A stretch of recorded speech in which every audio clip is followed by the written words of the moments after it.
Good morning, everyone. I hope you are doing great. Some people, because of not feeling well, feeling under the weather, they are joining us online. Apart from that, I'm going to record and upload today's session for later use. There are lots of topics that we are going to discuss, and partially you see that you're inside your assignment. So you're gonna use them if you haven't already. And the other thing is, and the topics are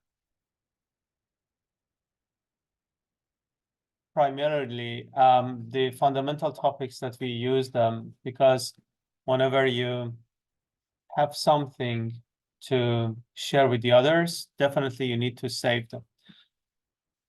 So whatever you're doing, let's just join me to quickly review.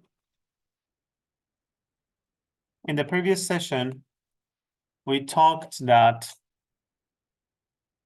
it's not a very good practice to, okay, guys, sorry, your click is just Festus. Yeah, please be here. Your click is just distracting me, sorry. Thank you. We discussed that it's not a good practice to use magic numbers. And the reason for that is, what if you just change your mind, change the values during the time? So the best is to have constants. And if the constants are in a kind of range, like the number of days that we have in a week, always 7. So we could just assign 1, 2, 3, 4, 5, 6, and 7. Just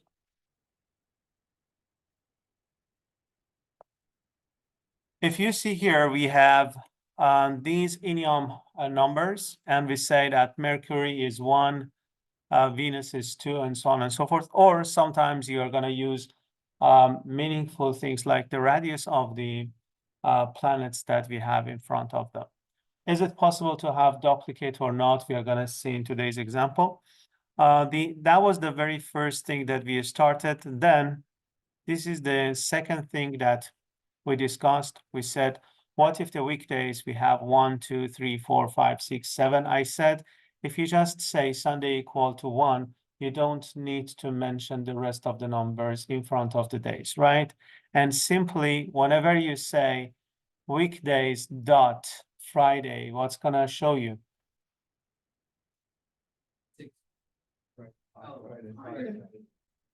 Definitely, it's going to give you the label of it. It's going to show you the label, unless that you insist saying that I want the integer part of it.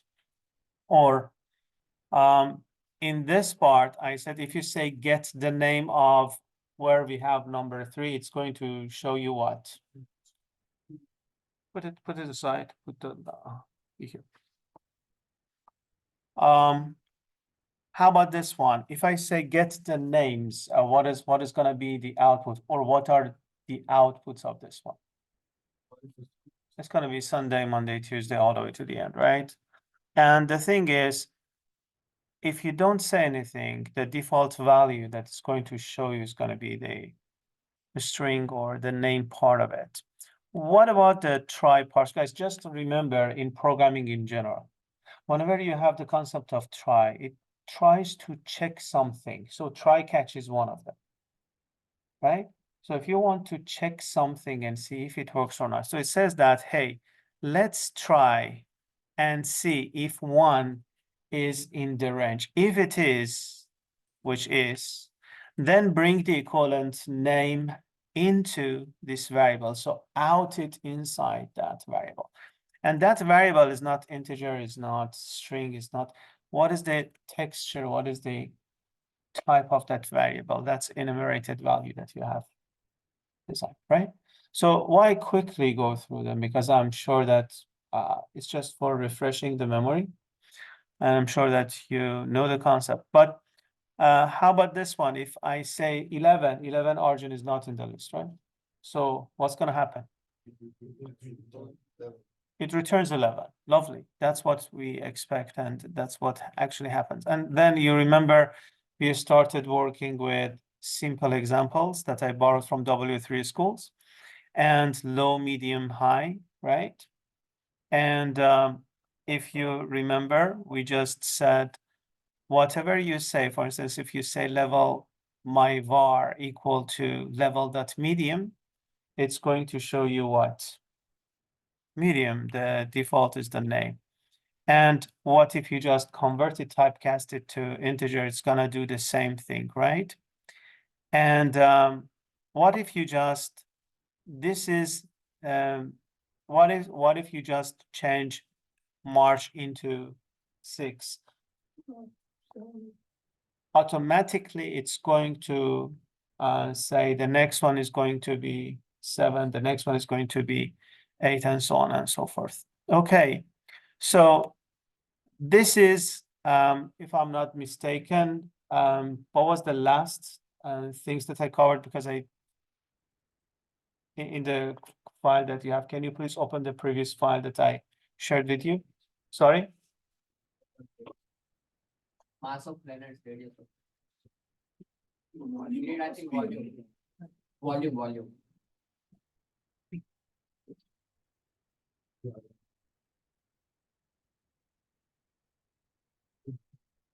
Means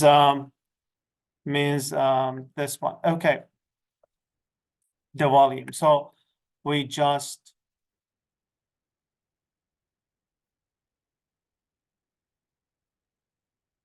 I'm almost sure that we covered these parts too.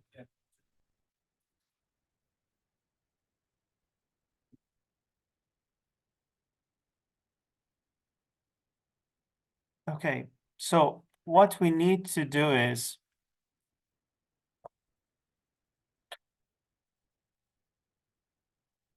the very important example is just these W3 schools, and I'm gonna just open it for you guys. Look at this one.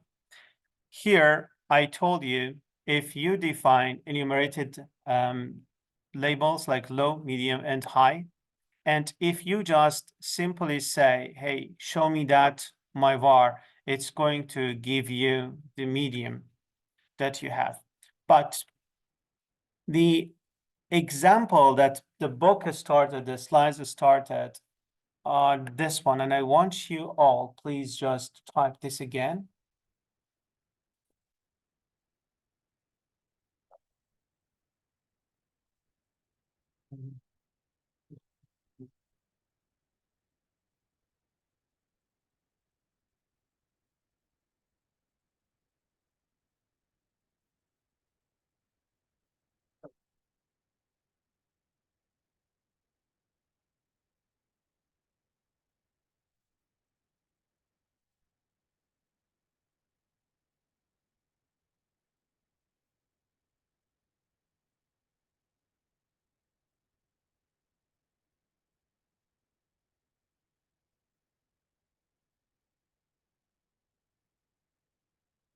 So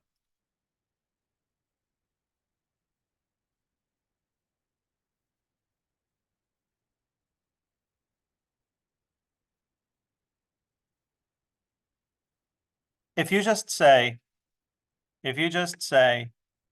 show me all these,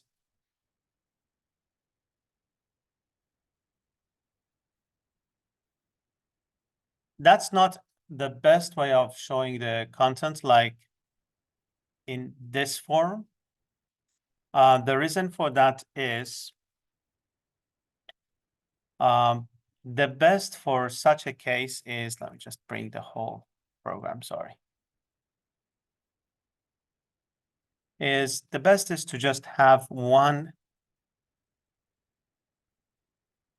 separately like this, okay?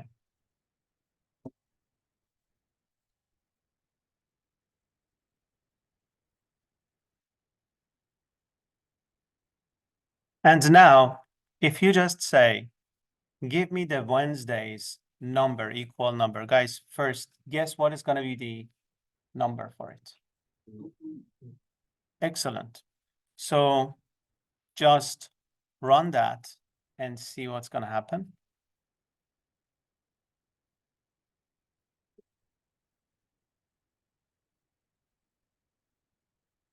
Okay. Is it clear for everybody?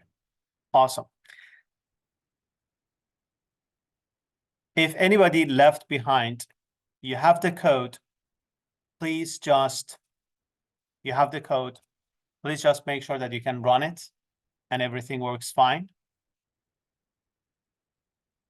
at your end.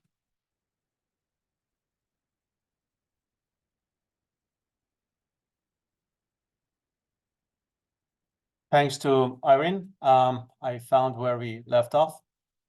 So I'm gonna just after that. Yeah.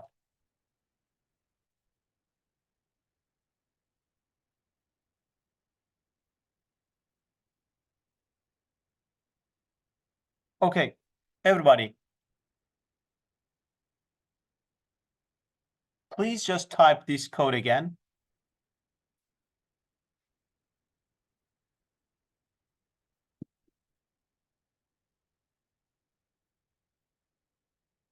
And when you are done, it's obvious that you expect to receive medium.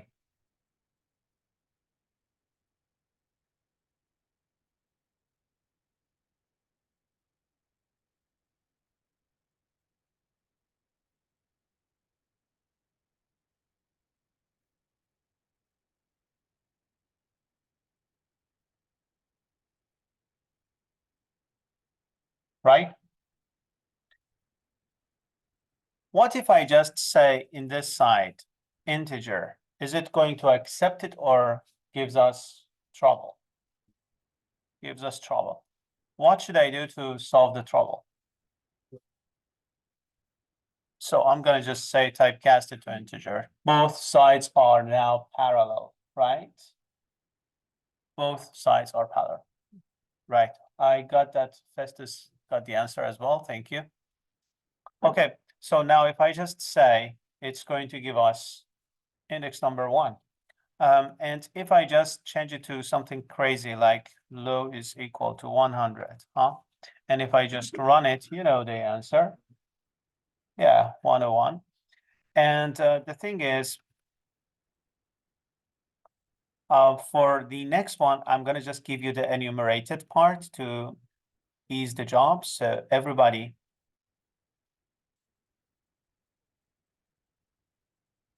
bring that part to your code. And the rest, I want you please type.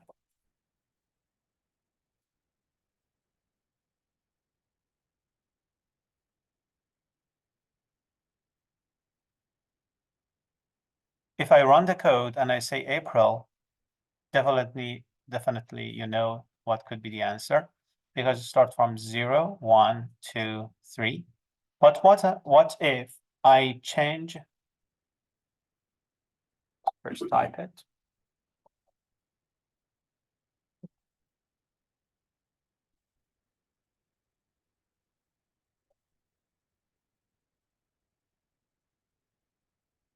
Done. Awesome. What if I change March to 6? Lovely. So if I just change this one to 6, it's going to and run the thing again, as you already guessed, it's going to show us 7. One more thing. What if I change this one into not int and change this one into, is it going to accept if I say string? Let's just try it. String. No, it doesn't work. So what should I say? Sorry? So if I say month, that's gonna shoot. Month, it works. Another thing that we could say is, guys, my point is in here. If I say var, guys, the default value that we are going to receive is the label, not the integer. That's the overall intention of using Enum. To ease the job, we don't need to memorize the numbers. Okay, and You already have this one for those who, for any reason, left behind. You have the code. Make sure that you can run it, see everything is working properly. Just do exactly what we did. Means what? Means first try integer, then try to get rid of integer, saying days, enum. Try all those.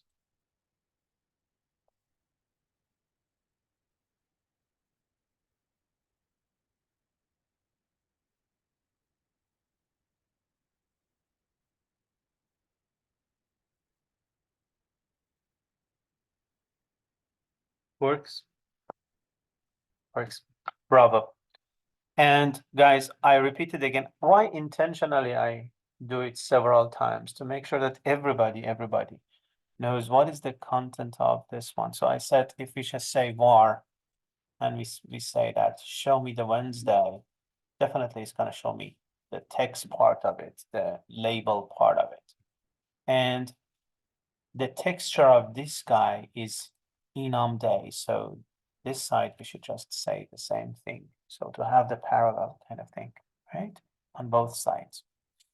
And the thing is, what if I use intentionally, I want you all type this? That's the kind of worst way of using enums. And guess what, guys? How much we spent time? You remember almost 1 hour last week, and till this moment, 17 minutes this week we have spent to get to this point, like above 70 minutes. But the slide started with these funky numbers, like Mon is equal to 2, Tuesday is equal to, sorry, 5, Tuesday is equal to 2, Wednesday is equal to 0.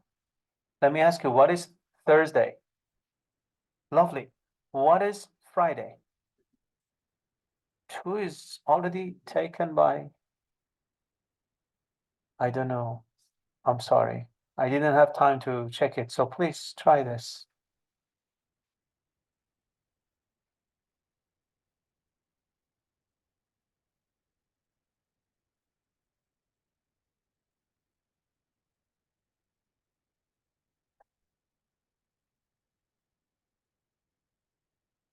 Seriously.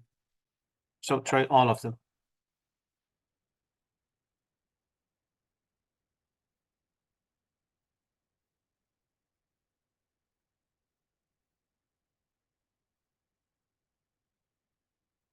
Sorry.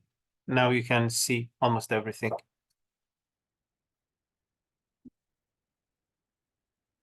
Really? That's bad.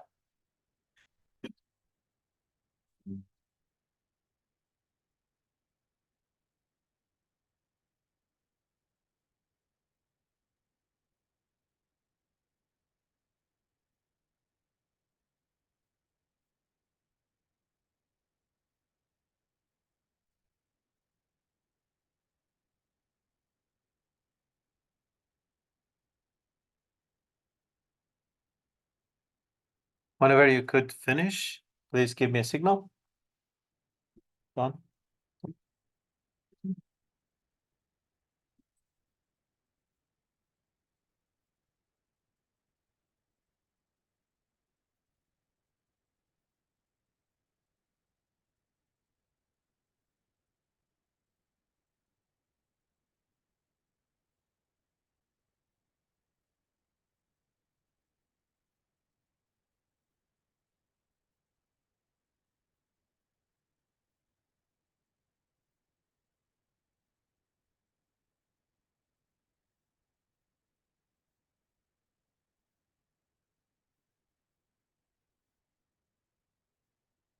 Jordan, everything is fine? Okay.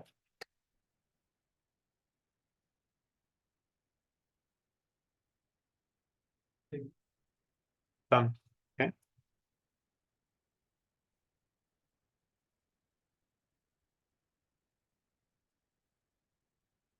Okay, guys, for those who left behind for any reason, Just copy and paste the code. And run the code, please.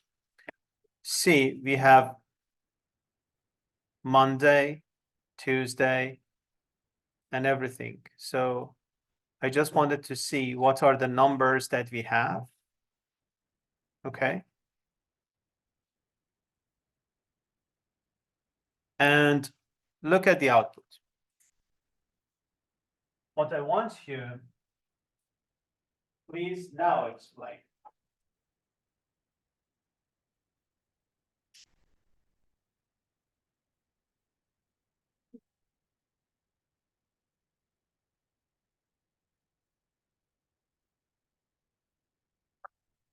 Okay, so guys, can I have your attention, everybody? Look at this one. Everybody. Quick, I say that Monday is equal to 5. So technically, I expect to have that number here too. For the next one too, okay, so I'm gonna just say Mondays, Tuesdays too. And then I emphasize when Wednesdays 0. That's why you see Wednesday shows 0, but I didn't say anything for the rest of the days. Technically, it's going to be what? 1, 2, 3, and 4. No matter if you have already used 2 or 3, it's going to just repeat it. And that is the worst horrible thing that we could do. Okay. The thing is, I have already provided something for you to ease the job for us. Look at the Excel file. This is what we technically see here. If you don't mention it, that's what we started with, right? Having Monday all the way to Sunday. So it's going to just label them from 0 all the way to 6. But right now, this is the label that we have. These are the labels that we have, right? And the numbers behind them. What if, guys, here I say, get names out of this enum type that I have created. What would be the output? Just guess. Don't type, don't do anything. Just guess.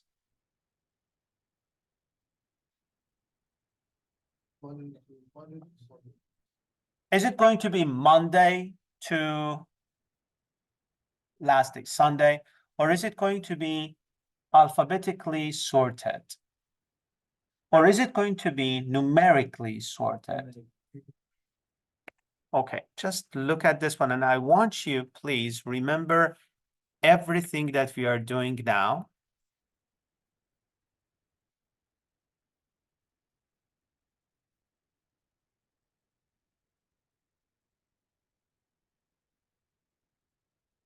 And just look at the results and see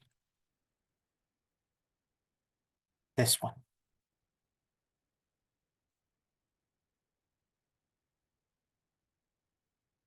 Do you see that?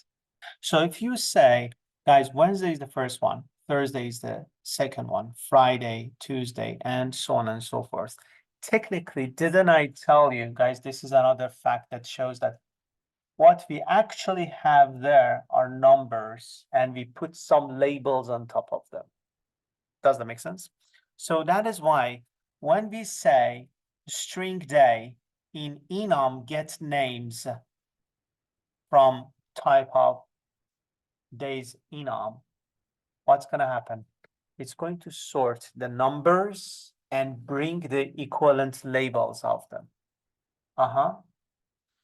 It's like, that's what I did. It's like saying this one, going to data and say, I want to sort it based on column B first. And then you add something and say, then column A. Look at this, what's going to happen. Don't you see that it is what we have on the right side? So please, everybody, finish this Make sure you understand and explain it to your friends. Thank you.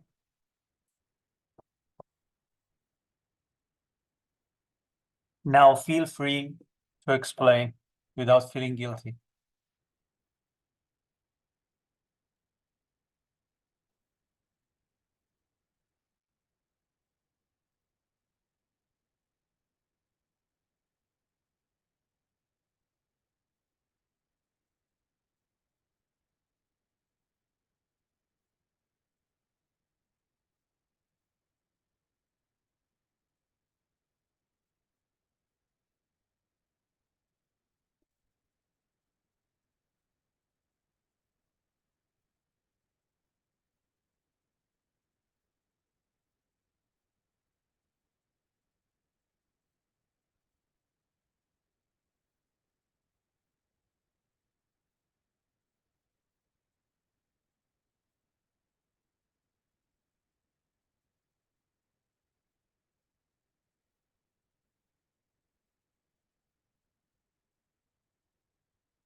Okay.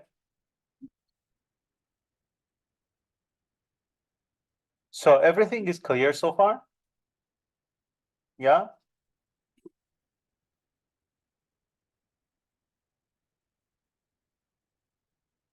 Santiago, everything is fine so far? Okay. Let's go to the next example. How about this one, guys? What if I just say the same thing that I mentioned before? Now what is the difference? Sorry, I used integer somewhere, right? Okay, int in day.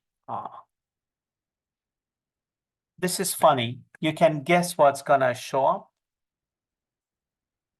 Guys, this time, I'm going to take these numbers. Let's see what's gonna happen. This is something that you can clearly now guess. 0, 1, 2, 2, and so on. The only difference is I said get values, my bad, yeah. I said get values instead of get names. And then the other thing is we said integer day in get, right? Try them too, please. Just change it. Done, awesome.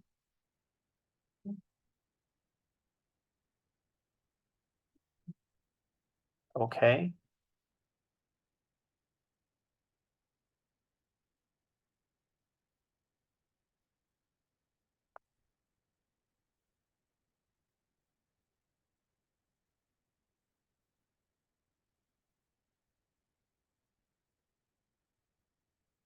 This is something that I like you to find the answer without running it. So tell me, what's gonna show in here?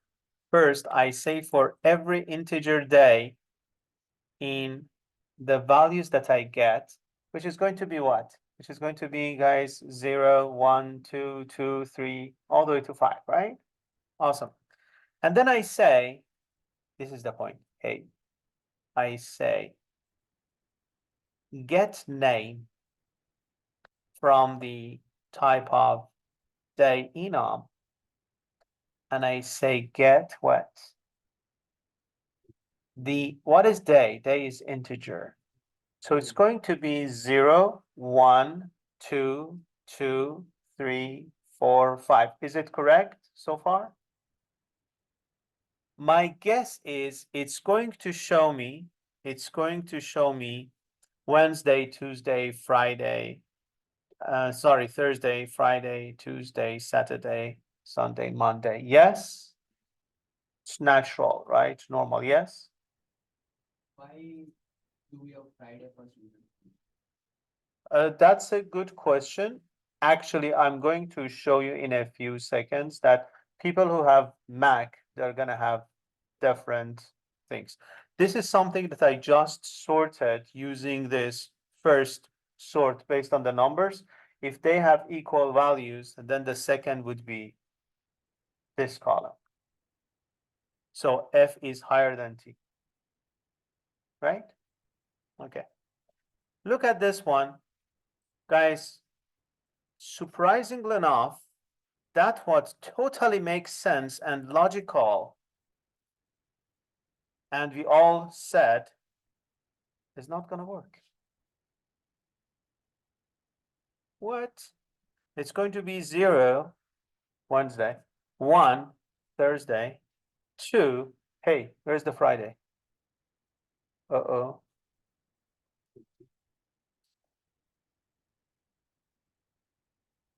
I don't know. Just find the reason, guys. It takes the first index only whichever comes in the.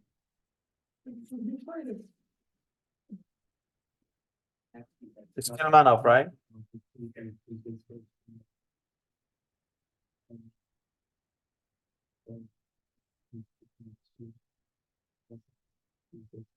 I don't know. Just discuss with your friend. Remember, this is something that you have. Okay.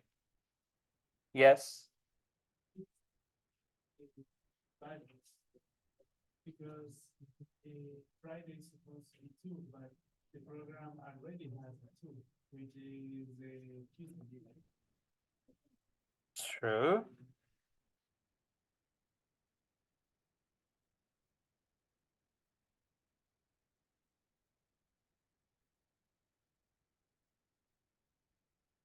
Bravo.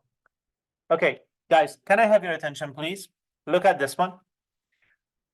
I'm going to have the list of days, integers from 0 all the way to 5. 0, 1, 2, 2, 3, 4, 5, right, man? The problem is I'm going to pick the first number, which is 0, and let me just go and find it, Wednesday. I'm going to just write that, right? Everybody? Second, what is the second number? It's 1. I'm going to see if the 1 exists. It should be Thursday. I'm going to pick that, put it there. Then what is the next number? 2. I'm going to start from here, Monday. No, Tuesday. I found it. I'm going to place it here. The next number is, guys, we are not talking about an intelligent creature. We are talking about a stupid computer. Sorry. Right? So what is the next number? 2. Okay, this is, I found it. If you do it 1,000,000 times, it's going to just show you Tuesday. It's not going to say, oh, I got fed up. So let's go to the next one. It starts from the beginning of the list and it gets to the first index 2, then fetch that name. Did you get that? Lovely. So yes, the question. Why doesn't it keep on running in the loop? Every time it scans something. Why doesn't it keep running in a loop? Just look at this one. What is the next number? What's the first number, man? 0. I found it. Type that once, right? What's the next number? 1. I found it. What's the next number? I don't care if it is the first time that you ask me or that's the number 1000. I found it. Again, if you ask me, how about 2? I found it. You got it? So this is why you already have the day, and then you say, go and get the name for those days. You don't iterate on that. That's what we did in the previous one when we said that get values. You remember? And we said that, okay, no. Okay, look at the next one. The next example, I changed it to, just guys, say, please, Friday equal to 7 and see what's going to happen. Then it works like Mercedes without any problem, right? Where's the num?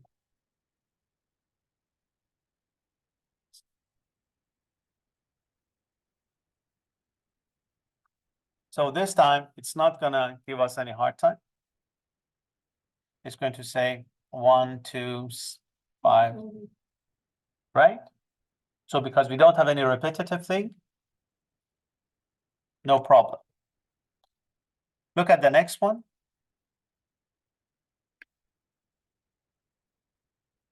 How about this? Just because we have gone through this, Guess what's gonna show to us?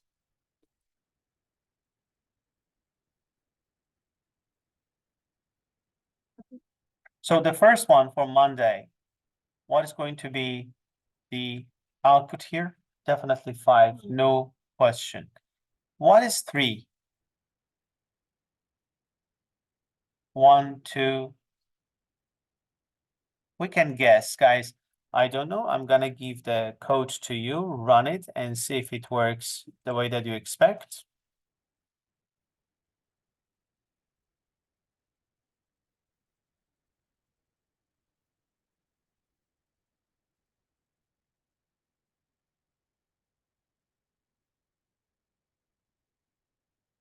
Right? Okay.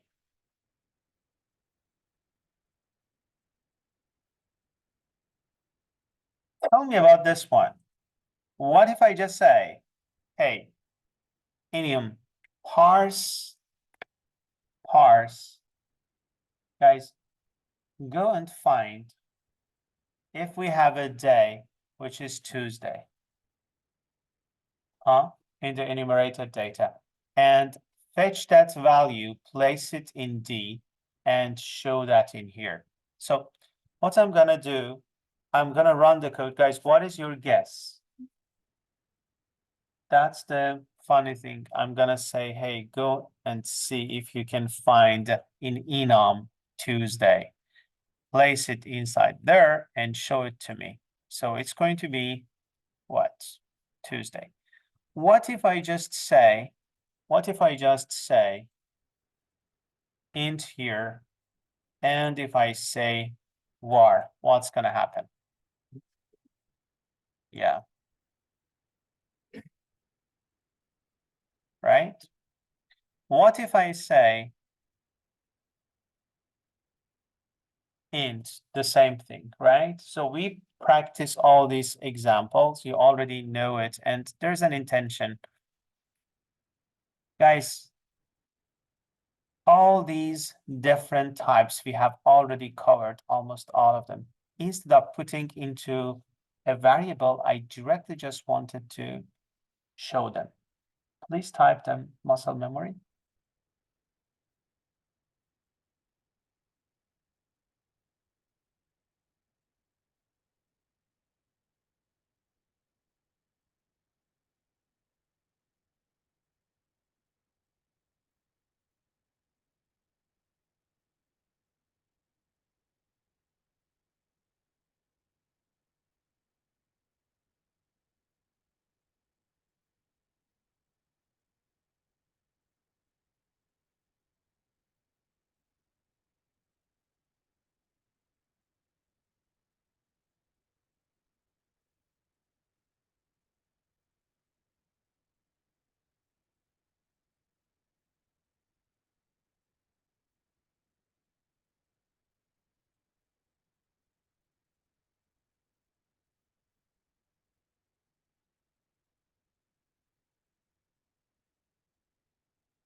Done.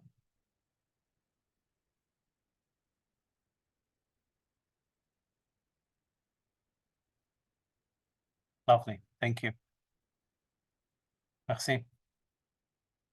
Okay, if anybody left behind, now you have the code, so you can just try it and explain it to your neighbors.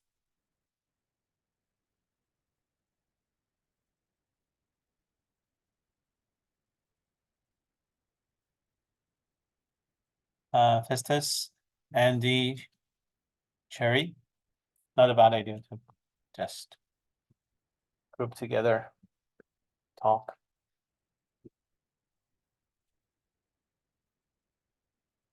Arjun, not a bad idea.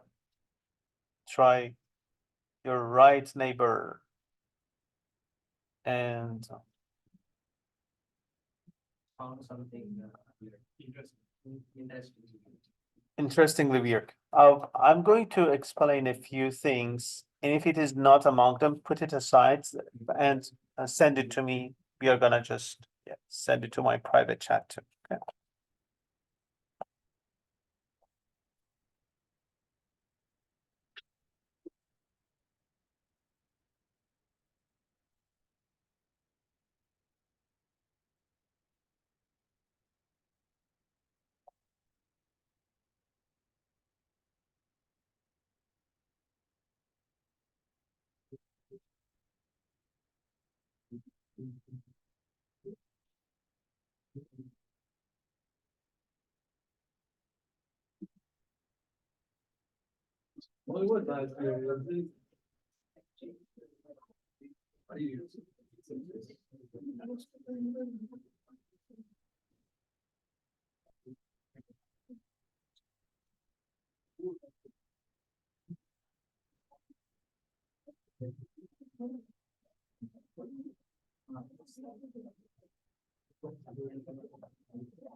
Okay. I think that we have discussed all of these parts. Just we want to emphasize one thing, one quick question, guys. When I say that,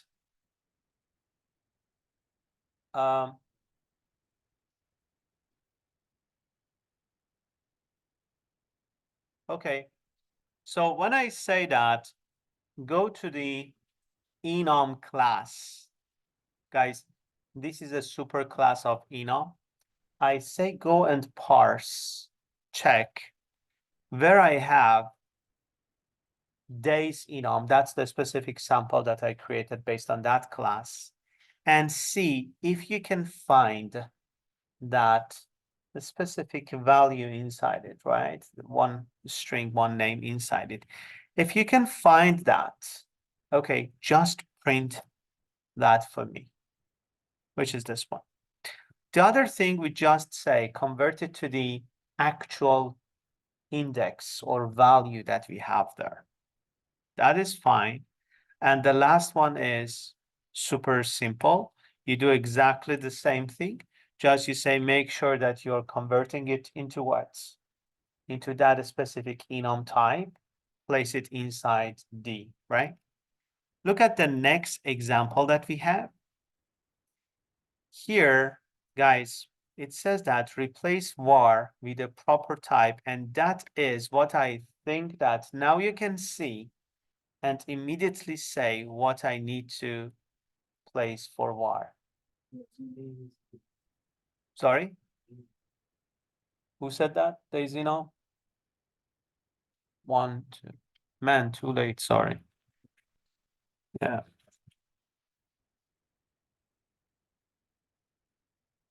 And the last Rishi. And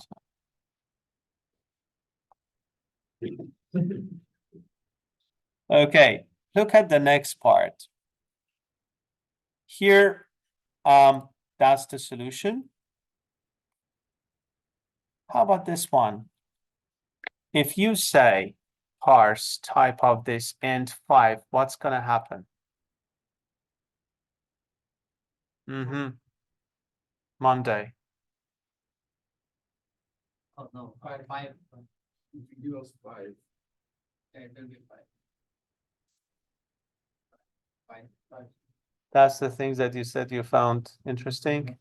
And so then I'm interested to see what is the thing interesting. Guys, if you say go to 5, go and find 5 for me, what is the default thing that's gonna return?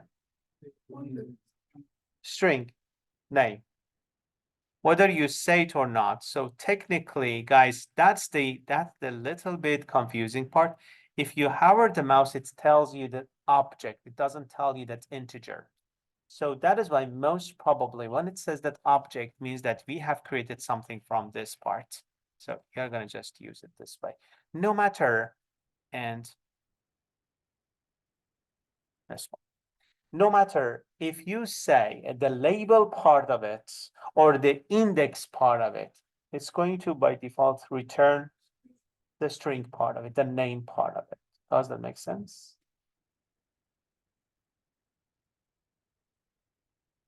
Arjun, whether we say it or not, it's going to return. It doesn't work. And if you ask, I received that question, hey Reza, all the time when we say enum parse, we are going to use an enumerated data. Why should we bother saying that type of? Okay, apparently Zach was the developer and he didn't receive bonus or increment in the position he expected. Then he said that, okay, let's give a hard time to developers. You have to say type of, you know what I'm saying? That's exactly the thing that somebody wrote that and we have to follow. Okay, so what if I just say, that's the question, console writes line.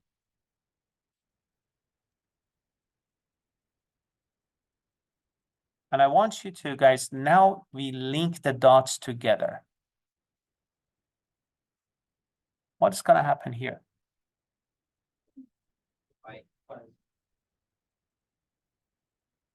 Arjun, do you know the exit door?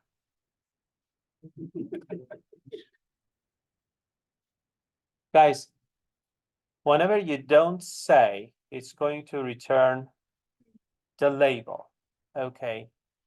But the thing is, previously you needed to say day enum. Why you didn't need to say it now? Because in the previous example, we told days in a D, and we need to match the both. So why here we don't need anything like that? We We're not don't need to comparing like like this. specify. We are not comparing, but this is not a string. This is not a string. Console writes line is there to write just strings. It's just gonna return string. What? Just think about it for a few seconds and give me the answer. Guys, inside here, you need to have something which is, okay, I'm gonna just give you the part of the answer, which should be either a string or convertible to string. Is it? Still press this, right? Awesome. Somebody has written post public override the string to string for this one before.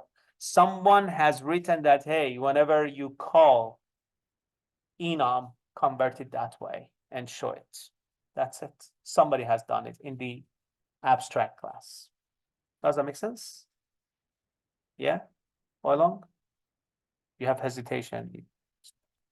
Not very much sure. Okay, look at the next one. How about this? Guys, definitely, you know, if you say int, it's going to show you 5, no doubt, and here it's going to show you, look at this one.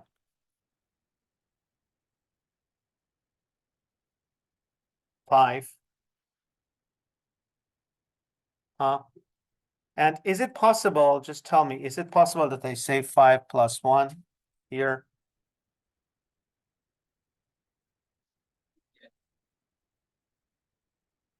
Yes. Right? And that's the beauty of using enum. You can just add the index. Hey, what could be 2 from this one that I have picked? What could be 3 index from the position? We have examples, don't worry, just wait a sec. This is the correct way of saying it.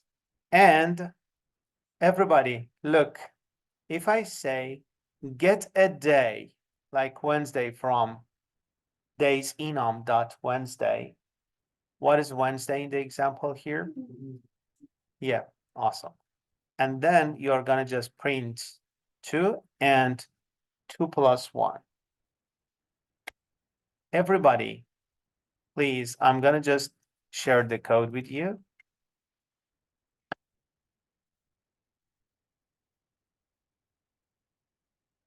Everybody make sure that you can run and everything works fine at your end.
Okay, can I have your attention, please?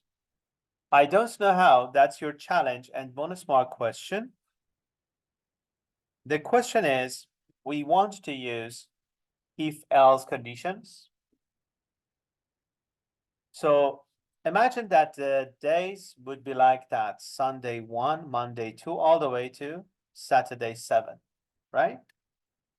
The challenge would be saying if the index is either 2, which is Monday, or 4, which is Wednesday, then you have to say it's a home day. And remember, you shouldn't write two separate things. So use interpolation, curly braces, and then pass a variable inside it, huh? So either of these two guys happens, you should say home day. For the rest, you should say work day. For instance, if it is Friday, you say it's a work day. So please try it.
coming.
That works, but don't use Monday and Wednesday. Use day, get the day, Not the number. yes, means use interpolation curly braces.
Or you can just save it in a variable, just set, I'm gonna show you.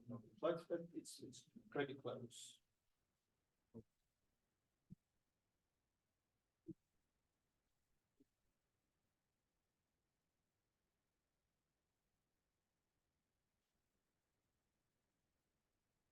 Correct. That's awesome. Bro, yeah. Great. Okay, one thing, those who could finish, now challenge yourself, those who could finish for next bonus, try switch case. Use the same thing, use switch case, and please just do it in 2 cases.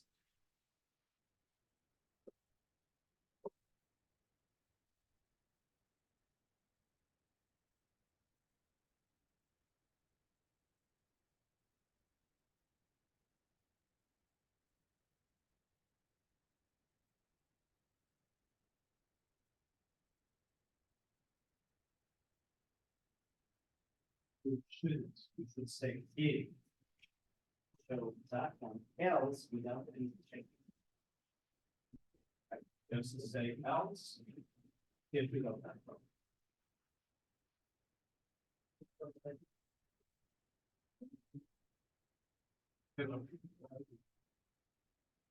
And we see just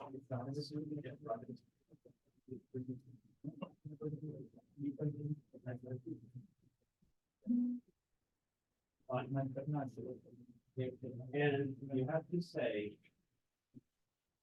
it's in the reality, it's a really good question. I have to say index number 2, index number 4, about work days, else, two, and for our work days, say, work days, day, we'll get the name out of it. Or else it is home day or something.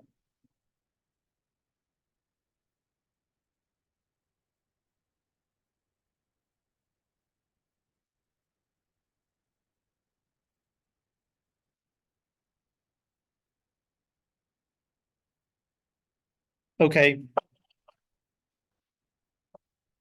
Guys, if I give you the answer, you're gonna say, oh, that's easy. Can I have your attention for the first part? Look at this one. Okay, coming for the next. Let me just first finish the first. Guys, as simple as that, we say enter a day of the week. So whatever you get, you convert it to integer. And then you're gonna say, guys, this is the enumerated type that we have. And you're gonna convert it to that day. And if the day is equal to Monday or Wednesday, you're gonna say that day, which is either Mon or Wednesday, is gonna be home day. Else, just say this, right? I'm not gonna send you the code. Please try this yourself, muscle memory. And those who finish this and get the answer, convert it to switch case. Here's the code.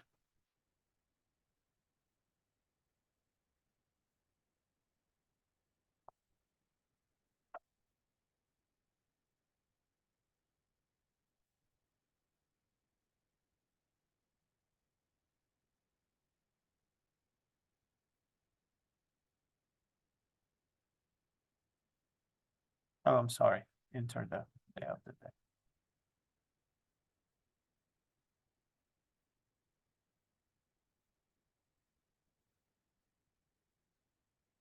Done. Awesome. Thank you.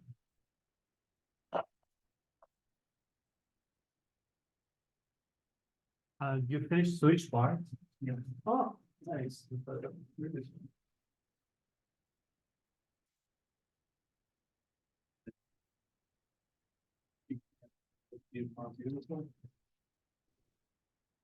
So that's awesome. How about this? Another challenge. And the next challenge is instead of saying 2 or 4, instead of 8, use the name. Oh, right. So days.1. Yeah.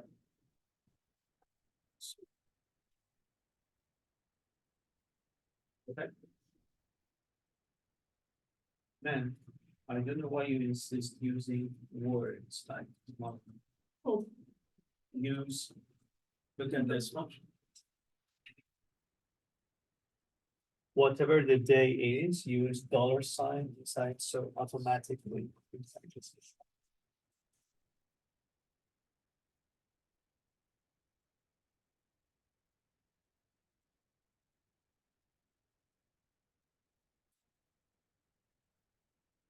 Yes, I know it's kind of weird, but I didn't finish the first time, but I use it for each. Say if I'm the user.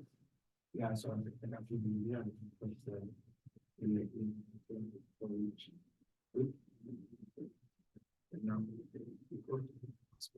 Okay, how about that? Just get rid of for each.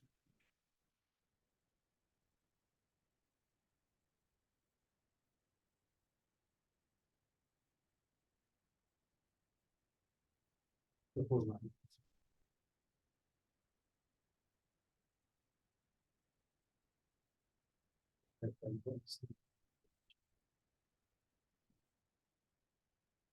Now, you get the integer, you convert it to day.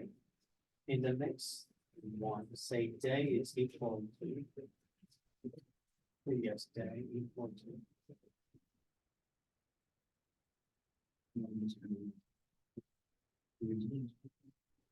Excellent. And well, we have to just do the stuff. Look at this one. We say, in response, you get it, day equal to day response. What's the new? You said.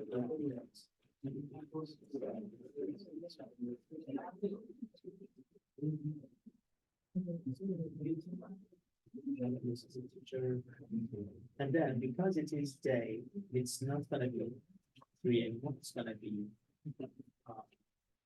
days dot. Days dot.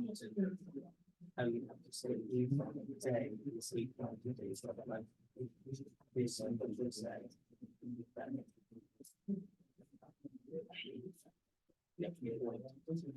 Instead of look at this line number 9. We say if the day is equal to days of Oh, I see. 40, right? Yes. What was the next? Switch case all the same thing.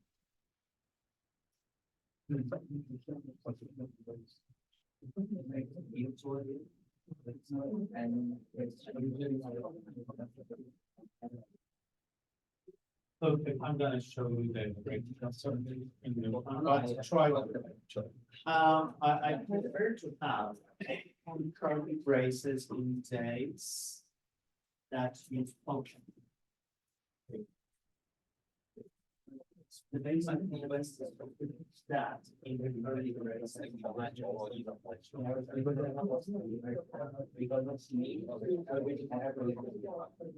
So good job. Yeah.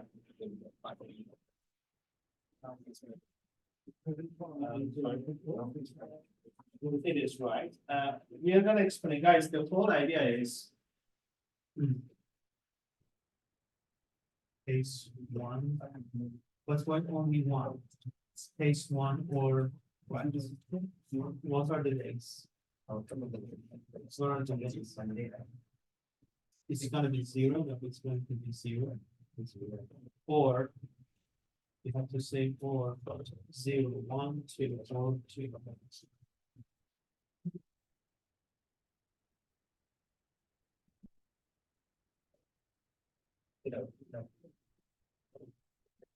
Just do the case.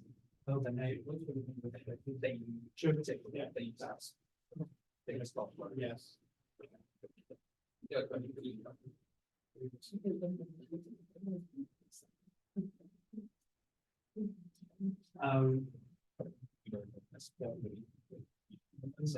Why is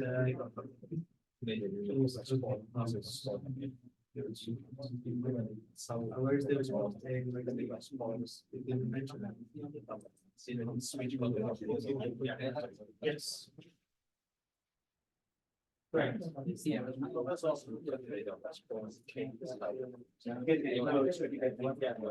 Correct.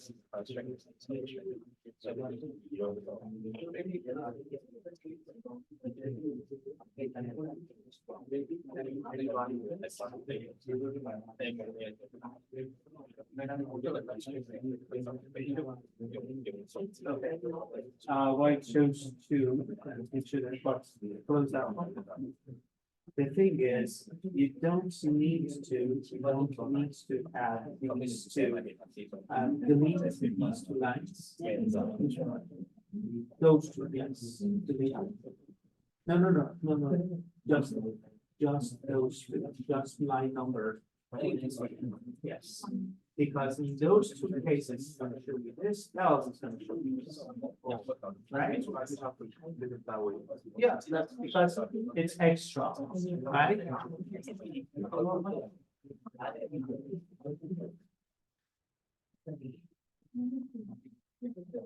Yeah, done, Rishi. Okay, just wait. I'm gonna come to you later. Rishi, thank you. Can I have your attention, everybody? Guys, sorry, because we have a kind of timetable we need to follow. So look at this one. The other question that we could have for the first one, almost most of you got it something close to this one. Or instead of getting an integer value and convert it to integer like this, you could simply get, for example, Monday, MON, and convert it into days. This is another way. And then check it directly. Let me just run this one. Guys, what should we enter here? Tell me. We get a value, we convert it to integer, and then we convert it immediately into days, enumerated data. Look. If I say 2 here and I run it, it's gonna say it's someday. So the other way was converted directly combining those two lines. The next one that I asked you to do was doing the switch case. Some of you, and that is kind of common thing, let me explain it.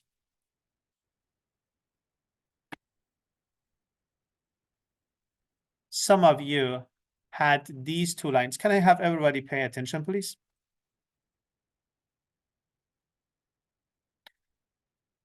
So you had these two extra. Means that if it is Monday, go and say Monday is a home day. If you say Wednesday, go and say Wednesday is a home day. So guys, in that case, you don't need to have these two lines. You just need to say, in the case that it is days.month, in the case that it is Wednesday, then just show it as a home day. Else show that it's a work day. Does that make sense? So I'm gonna pass this code to you, and I want you all to spend a few seconds, explain the code to your neighbors, what is happening in the code.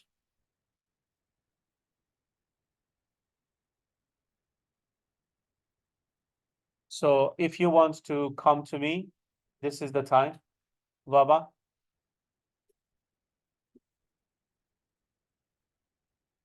Baba. The code. Okay. Yes. We have 2 Tuesdays. So And in and Mac, it's 2 Fridays. it's 2 Fridays. I told you Yeah. that And that's the problem of sorting. So in that one, it gives the priority to sort based on the alphabet of that. But in this one, it's going to get the first in the list. no, but see, here it should be 2 Fridays, right?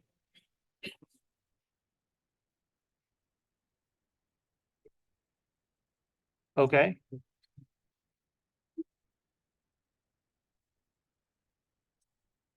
Can we go to the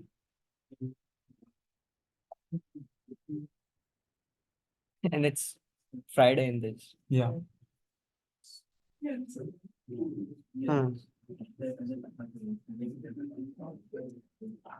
But then if we like have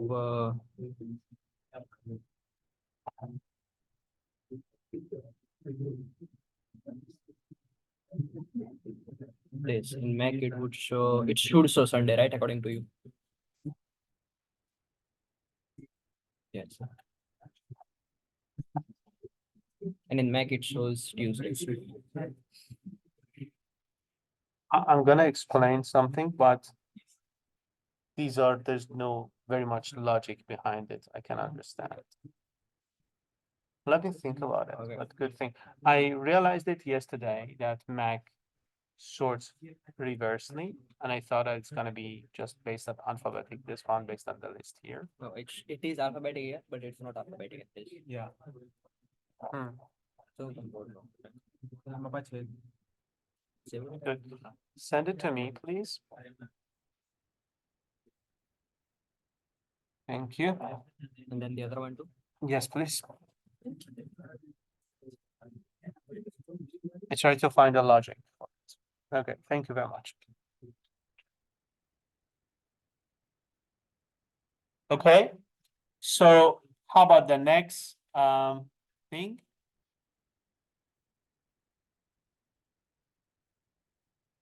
Guys, this is something that all of you could guess, and it should be super simple for you. Look at this one. Here we have enumerated data and low, medium, high. So you know that's going to be 0, 1, 2. And in the case that you get it, imagine that you get it from the user. You're going to evaluate in a switch case. If it is level.low, just say the level is low, and so on and so forth. Does that make sense? Nothing is new, nothing is specific in this one. Actually, we just assigned 1, 2, 3 instead of starting from 0 to the enumerated data. And we ask user saying that if it is 1, just say low. If it is 2, and so on and so forth, this switch case. I give you this one, and I want you to complete it first, getting from the user the number, saying something like this, and convert it the way that it works with the code that you have. Okay.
Done. Awesome. Done. Bravo.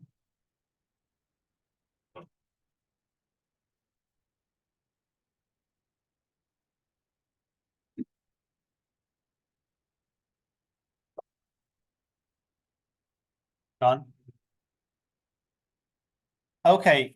Can we just check the code?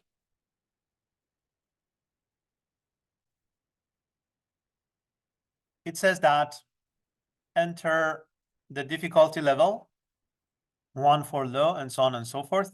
We get the value, convert it to integer first, and then we say convert it to the enumerated type that we have, level. And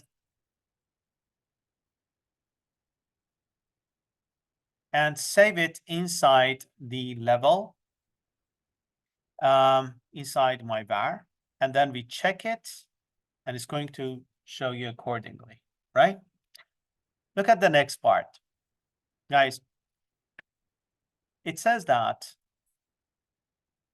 there is a chance, guys, this is how you write your code in robust form. Means what if the user not entering 1, 2, or 3, right? What if the person enters 20? In that case, you have to say something about it, right? So the default case. Make sure that your code works in all the cases. Please add this one into it.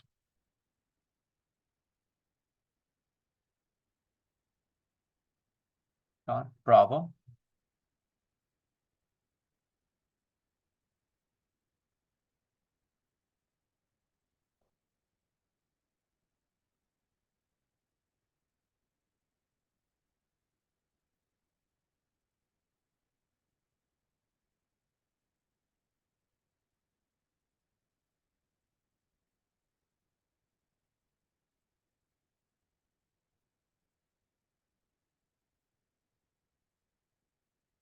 What you see is changed. All of you have the code. For the first time, instead of just saying enum volume, for instance, we say enum volume : bytes, because we don't want numbers greater than 3, 4. So it's waste of memory. Imagine that if you use it hundreds of thousands of times in your database, it's going to be just wasting the memory. So the best is to say, hey, I just need 1 byte, 8 bits. And in that case, whenever you want to use anything during the code, you should consider that it should be byte, not integer in parentheses. Do you remember whenever we wanted to convert it to number, to the actual part of the enumerated data, we set integer in parentheses? From now on, we have to use byte if you use it like that. So everybody just change that and see anything changes in the rest of the code.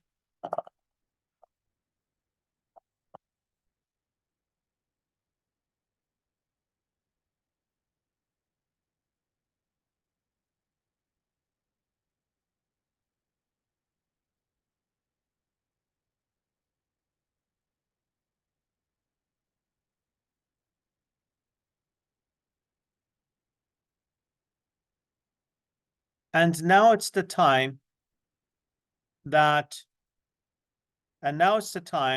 you use, guys, forget about these comments. We say for each var v in enum enumerated data that get names type of value. And then we are gonna say, show us v. Guys, tell me what is gonna be v there. Okay. And what is gonna be this byte, this thingy? So it's gonna be low, medium, high, and it's gonna be 1, 2, and 3, right? Let's see if it works the way that you expect. So the first part, as you said, it's going to be nothing strange, right? What is the best data type that I can just say instead of var v? Who said a string? 1 negative for Andy. Let's see. Andy, really a string? And it works.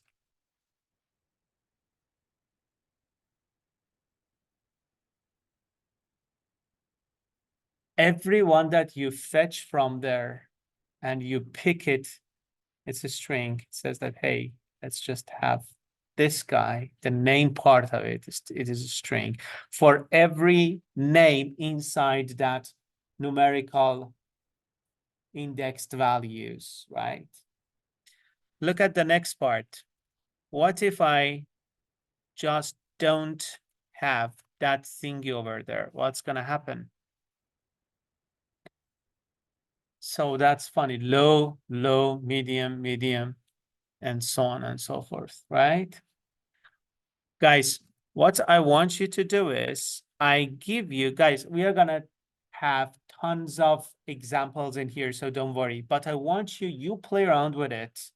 take byte from one part, change the string to enumerated data argent, see if it works or not. So I want you to play around with this raw code and see what's going to happen.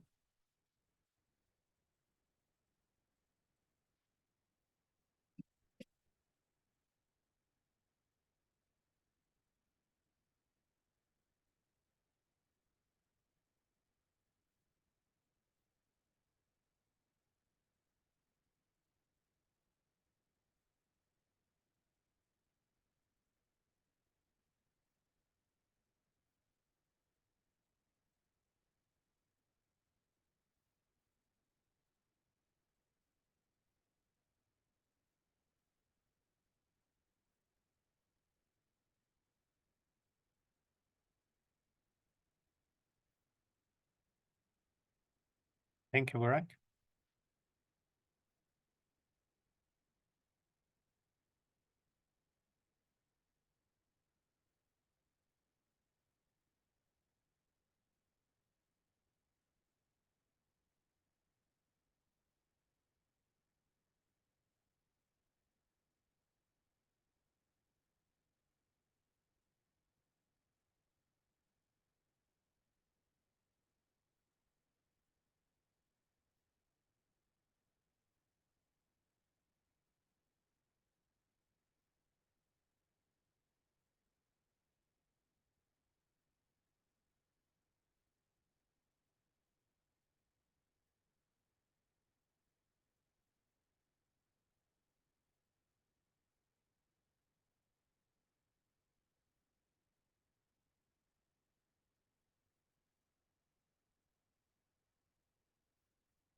Okay. Can I have everybody's attention, please? Look at this one. Here I say, I start from the previous example. I say, let's get a number, 1, 2, or 3. And then we say, after converting to integer, convert it to the name part of our enumerated data. And then we check if it is low, if it is medium, and if it is high, just show a proper message. In this one, what we do is we say for every variable v inside enum get names, and we say type of volume, do what? Show, guys, what is the v here? Tell me. We just checked it. It's the name part of it. We know if we don't mention it, it's going to be the name part of it. And then what is here?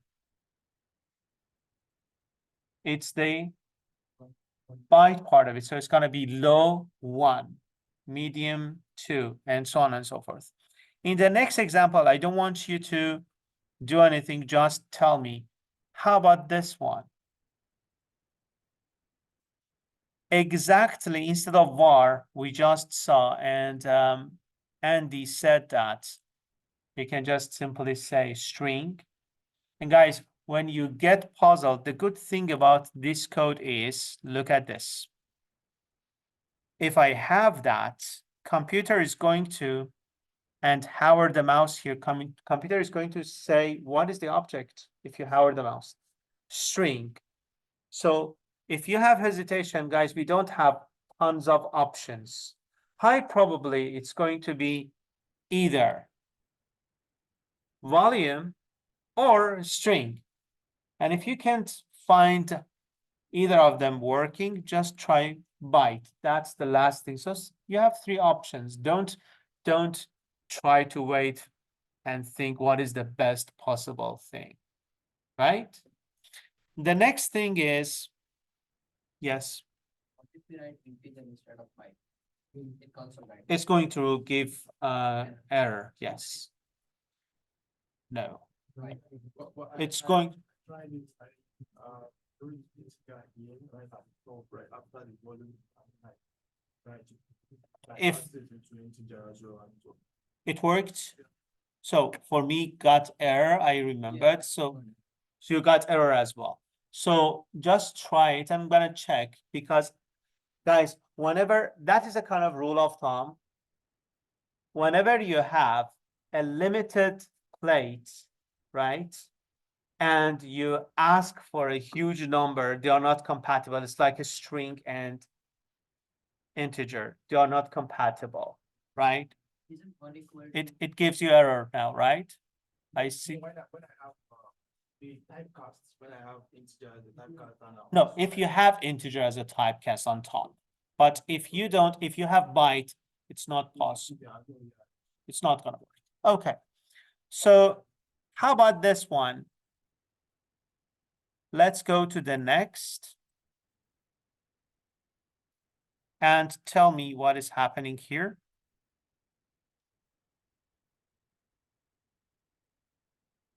Definitely, you know, it's going to show low. And what is the thing here on the other side? 1, for instance, then medium, 2, and so on. How about this? And I said funny kind of thing. What about this one?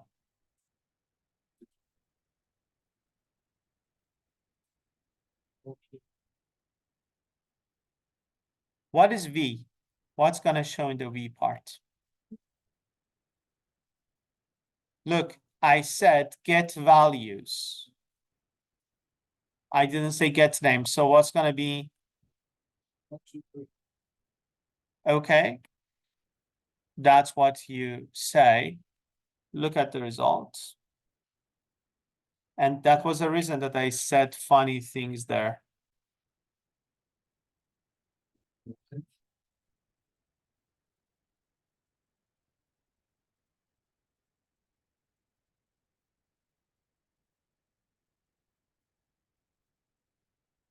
We get to the point that we said whenever you don't mention directly it is integer, what is the easiest thing to pick? Label. The label part. Does that make sense? Guys, what if I just say here, look, what if I just say here, I'm sorry, int, what's gonna happen? Are you sure? Oh, okay, now. That's the question that I received from. How about this one?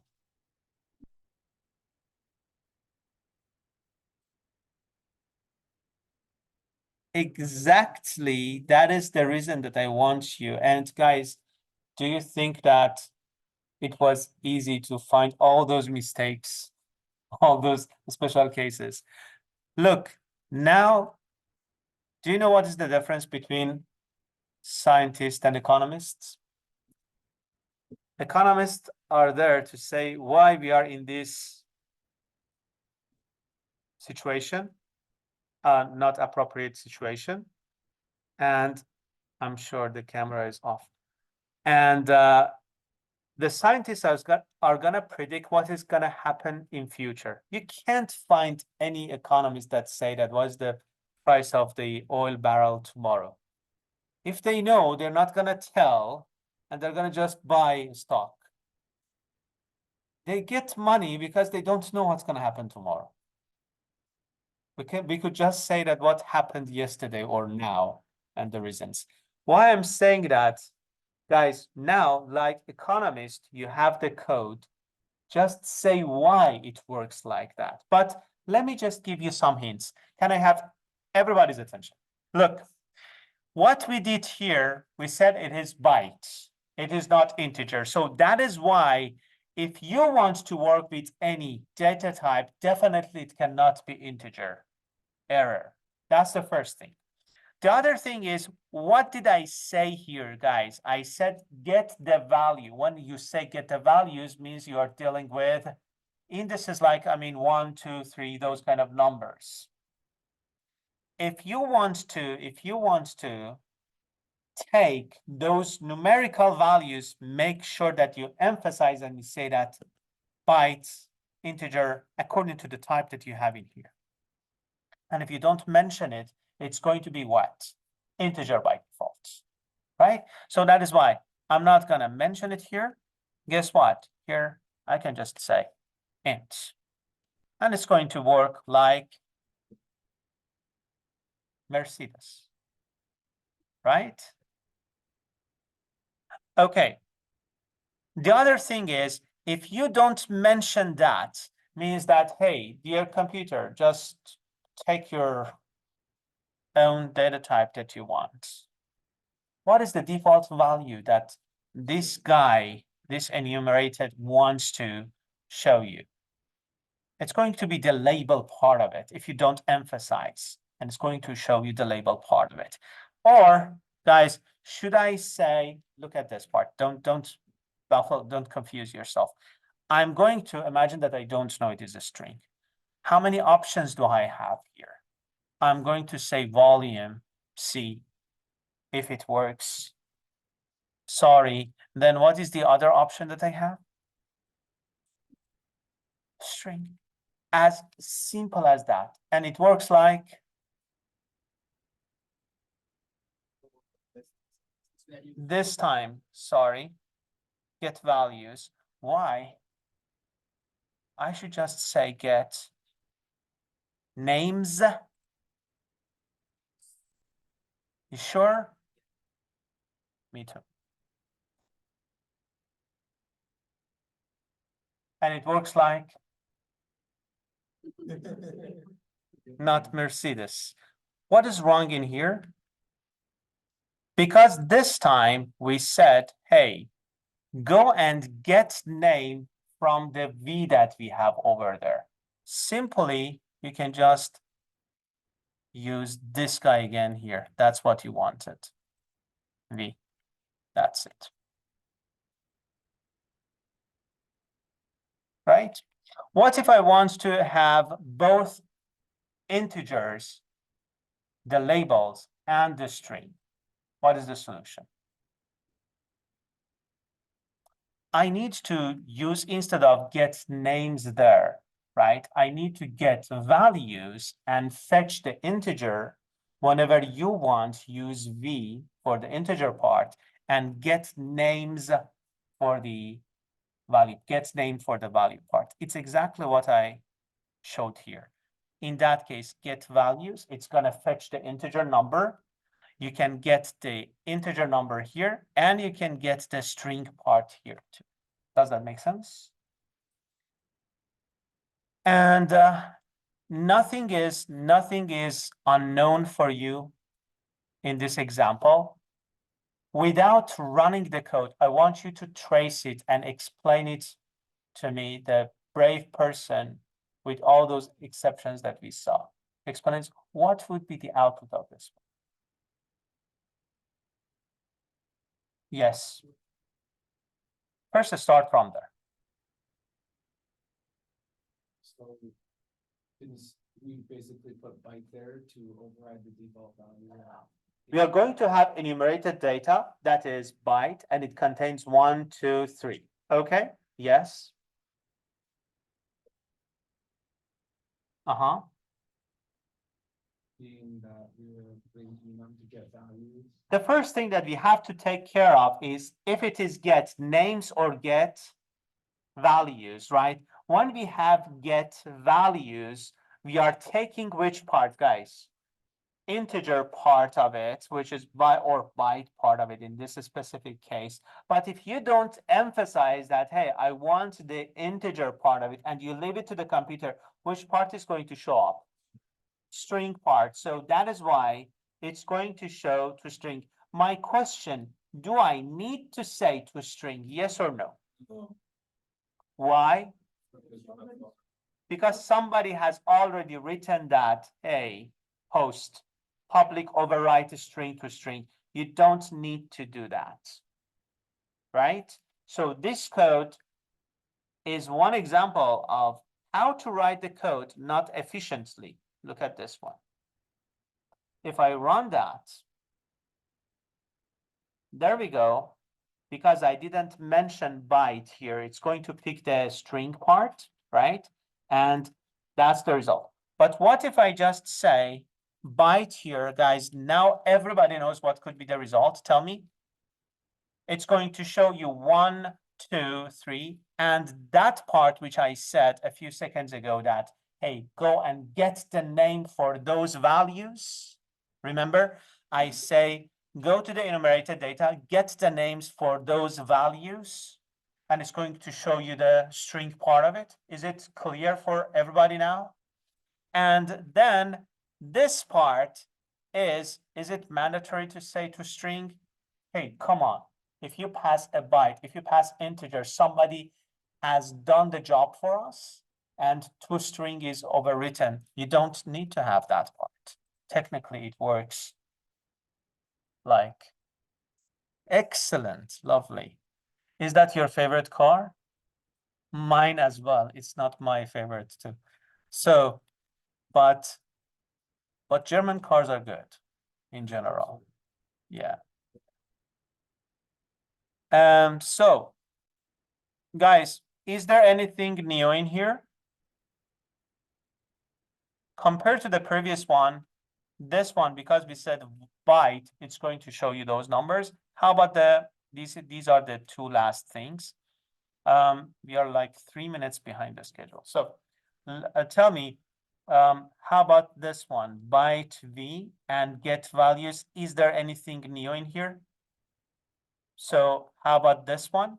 You don't need to say toString. That's the thing that we have. And get names and so on. And this is the last one. I leave it to you to tell me. I say volume v in get values, right? And see, that is why I say that. How about this? Please explain. What is it going to get the label?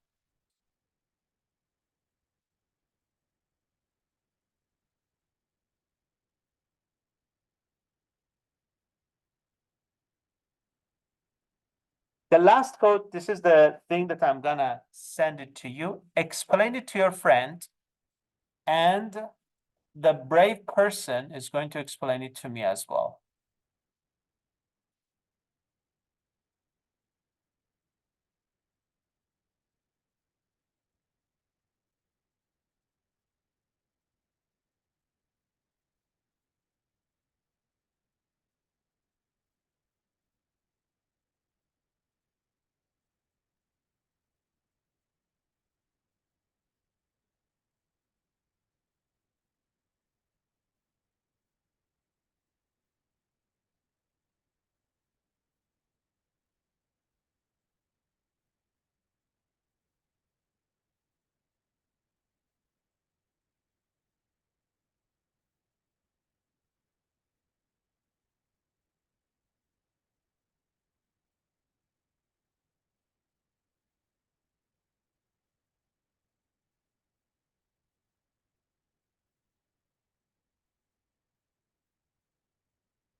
Okay.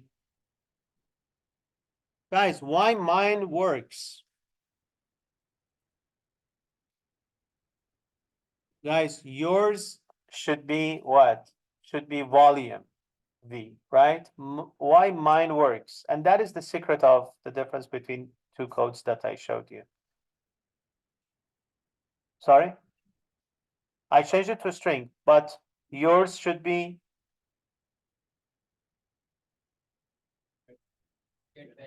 excellent, because guys, here, whenever you say get names, then you emphasize on getting the label part of it. You can say, hey, get the string part. But if you don't say that and you say get values, in that case, the option that you have, either say the byte part of it or the whole chunk, right? Which is the enumerated data. By saying that, I'm gonna quickly go through the thing that we started today enumerated. And this is one suggestion in general, why I gave you all this puzzling, confusing examples, because they are the things that the slides of the Centennial contain. And I wanted to make sure, at least, if we cannot see the result in the first glance, what are the steps that we can go through to get the answer, right? Many cases, you don't have the definite answer in the first glance, but don't worry, somebody has written the code behind the scene for us, and they were people like us. They decided to say, you know what, when you say get value and you don't emphasize anything, let's just bring the string part. That is someone like Zach who has written the code, right? So he decided, if you don't mention and if you say var, let's bring the string part of it, the value part. Look at this. And is the door closed? Can you please just close it? Thank you. Apart from that, there is one thing that I want to tell you guys. You're going to be the future programmers, developers, senior programmers pretty soon, managers, and so on. And if you want to be a prof as well, I do not recommend that you collect and make slides for exceptional cases. Why I need to follow them? Because, hey, this is something that standards that they provided for us. And I tried to just make my best to see tons of examples to ease the job. But if you just teach the basics and foundations, people in the case that they face any exceptional case, they're going to find the answer for themselves. Don't puzzle, don't confuse your audience using just exceptional cases. You know what I'm saying? In teaching, just simplify the things. Long story short, what we need to grab would be these three major things. Do not use magic numbers in your code. If your code has just irrelevant constants, keep them separate. If the constants that you use are kind of relevant, like the weekdays, months, and so on and so forth, the best data structure that you can use is enumerated data. The second example that I have used for you is the maximum thing that you need to know. Guys, if you just simply define enumerated data, the best practice is saying the index for them if you do not want to rely on 0, 1, 2, all the way to the end. And simply say the weekdays dot that specific enumerated data. And it's going to bring you, for instance, Sunday, Monday, Tuesday, whatever you use. If you just use integer in parentheses, it's going to fetch which part? The index part of it. And if you say get name of any of those indices, it's going to fetch the string part. If you say get names, you can just play over the all members of your enumerated data. Imagine that here I say string day in enumerated get names. This is something that bothersome, but we have to follow the regulations. Type of that enumerated data weekdays for this example. And the last thing is we want to see if something works fine or not. And we simply say, hey, enumerated type dot try parse weekdays, check if we have one in the list, just out it inside weekdays enum, right?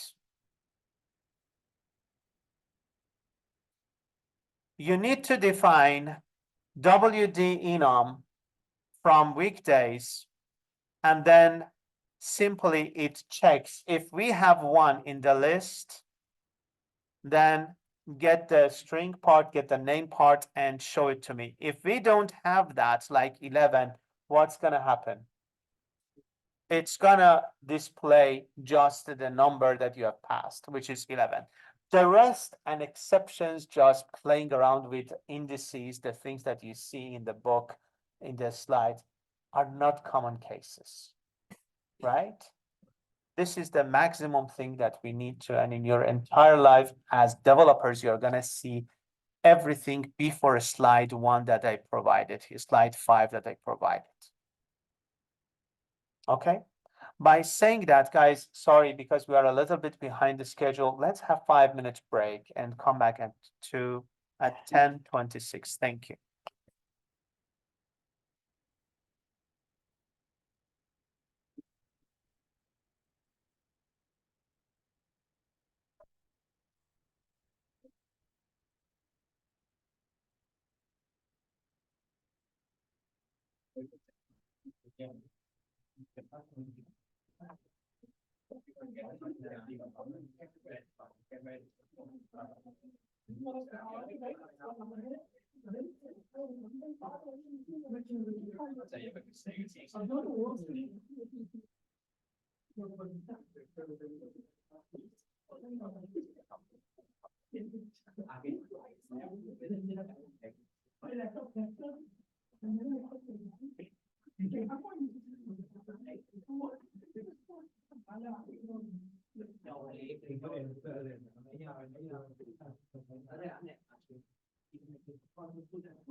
Irene, after the class, just 2 minutes to stay, just 2 minutes.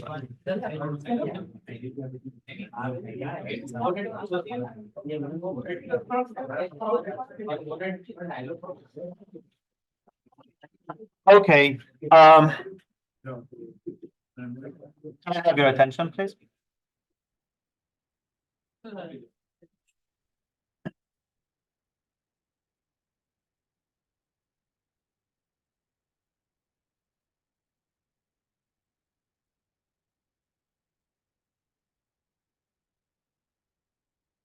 The thing is, till this moment, whatever we have done, we're mainly on the RAM memory, random access memory. So the problem is whenever you reset your computer, whenever you just close the program, you don't have any sign of the results that you have achieved. Many a time, that's not the case. We want to have persistent data and we can transfer it to somebody else and we can start working on it whenever we want, right? In that case, we need to have a mechanism. The simplest way of doing that is writing into files. Normally, we classify files into two categories, text files and binary files. How we can understand a file is a text file and how we can understand a file is a binary file. Very simple. If you just simply open a file like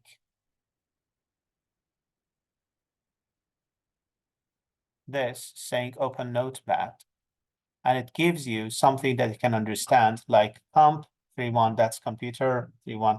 They are what? They are text files. And if you open something like this and you say, open it with, if there is any, yes. Open it with Notepad, for example.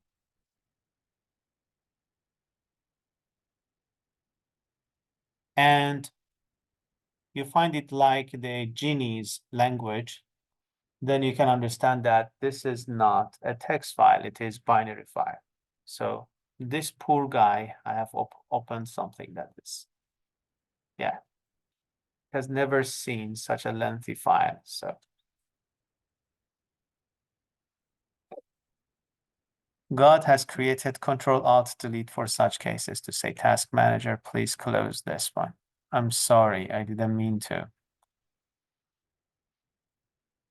Yeah, finally. So guys, you see that you can't understand it. So technically, this is the binary file. In most of the cases, and the cases that we deal with in this semester, we work with text files. So simple version of it. Look at this.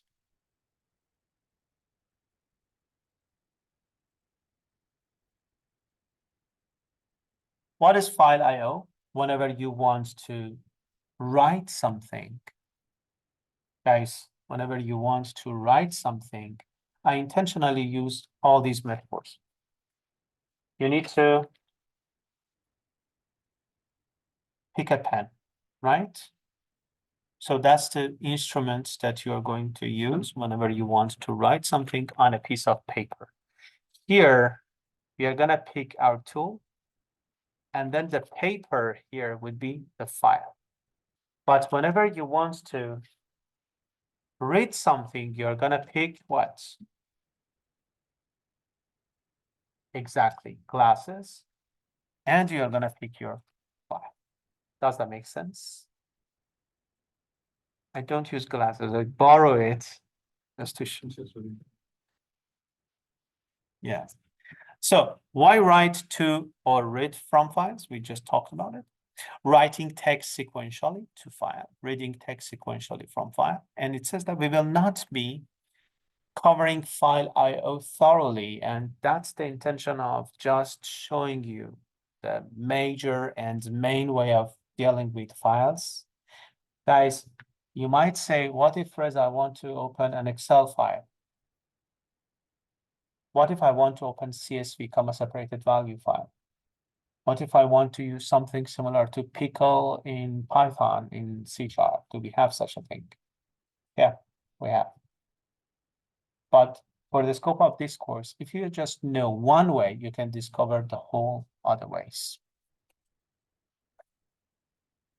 It says that program executes in volatile memory, so means RAM, random access memory. So when an application terminates, all information is lost. Saving information in files is the only way to persist data. If data is stored in files, to acquire this information, you have to read the file. And it says, hence writing to and reading from files are important in lots of real-world application. We're going to, just discover a few mechanisms for that. We will limit ourselves to text files in a sequential manner only, means no binary file. So add the necessary namespace. We are going to see what does it mean, and create the appropriate object for reading or writing, appropriate object for writing or for reading. And then perform your intended read-write operations and close the file.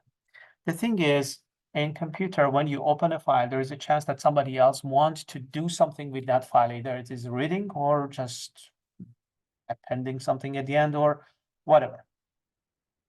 If you just keep the file in your hand and lock it, whether you work with it or not, I repeat it, whether you work with it or not, the other people, in some cases, some scenarios, they cannot do anything with the file.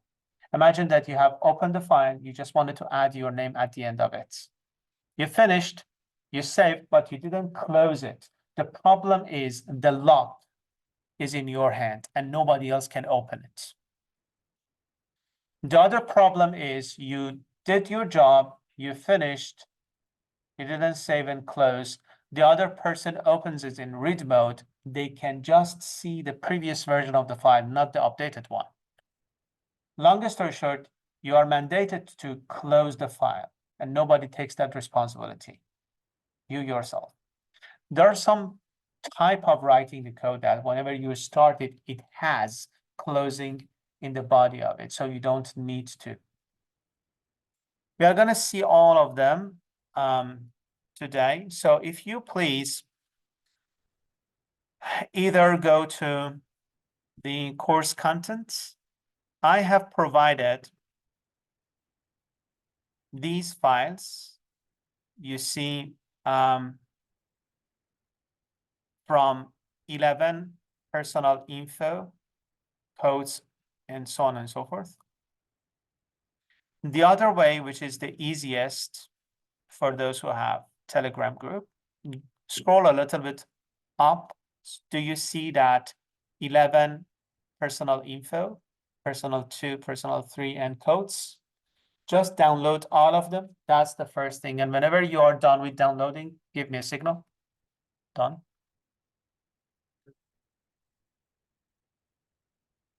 You can just have Telegram here as well. You have it? You download it?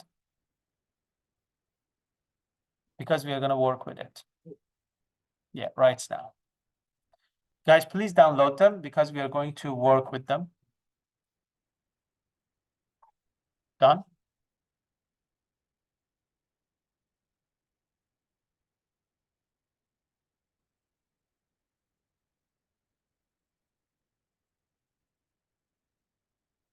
Okay, done.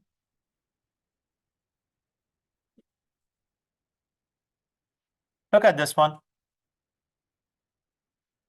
Everybody, if you're using computers of the Centennial, I think that there's one drive like H is the reserved drive for you. But for the rest of our friends, go to drive C,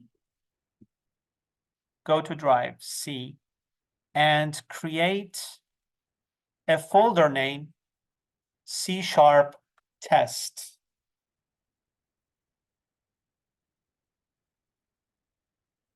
Without any space.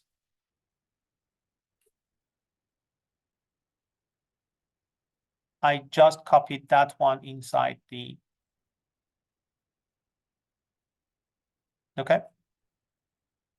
Yes. Steps from that. What are the steps for that? Teach people about it.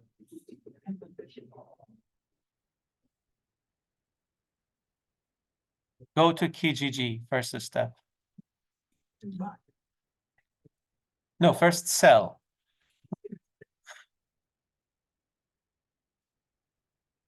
Okay. So, but definitely you have a path for it, right? Okay, can I have everybody's attention? After you created that folder, please copy all those files like 11 personal, all those files, please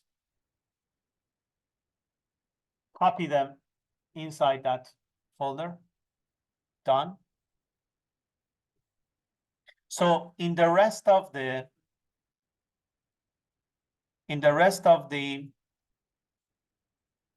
commands, we are going to use this path. So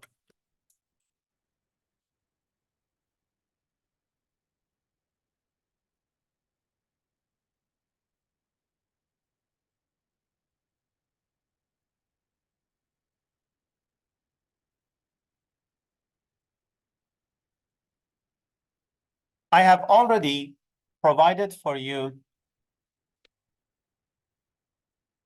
in your Telegram these videos. Please watch them at your convenience. We are going to cover them. We are going to watch this one, which is less than a minute today, but the rest, one is 7, the other one is almost 7 as well. But this 24-minute is awesome.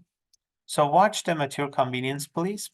But the very first thing that we are going to use is this example, and that is in slide number 5. Again, make sure you have that C# test in your C drive. But do you remember I said whenever you want to write something, what are you going to pick?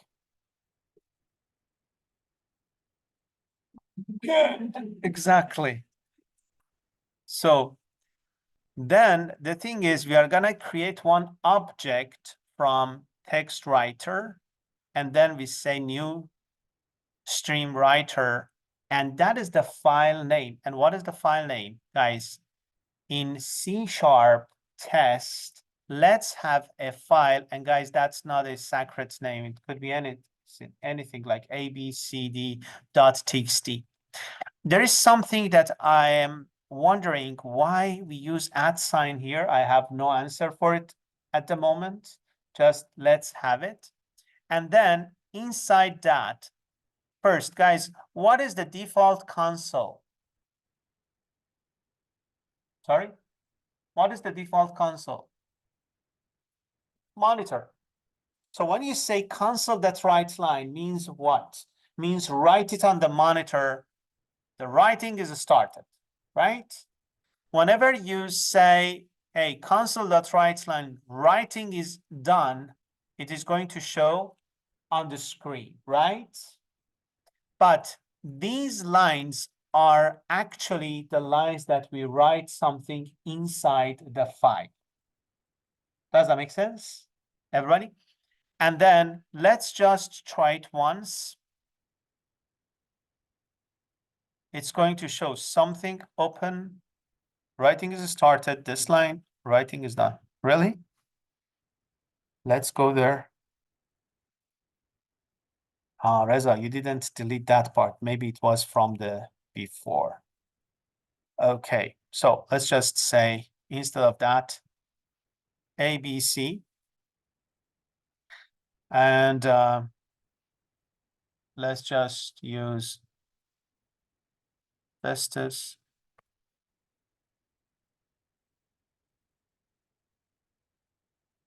Over my dead body.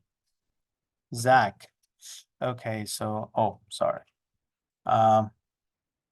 I said this, right? And Zach, where are you? Yeah, just right. So, and if I just say run it again, so let's see if it works. ABC, yeah, it works, right? Everybody, try this. Make sure that everything works like that. You have the code in front of you. And explain everything to your neighbors after you're done.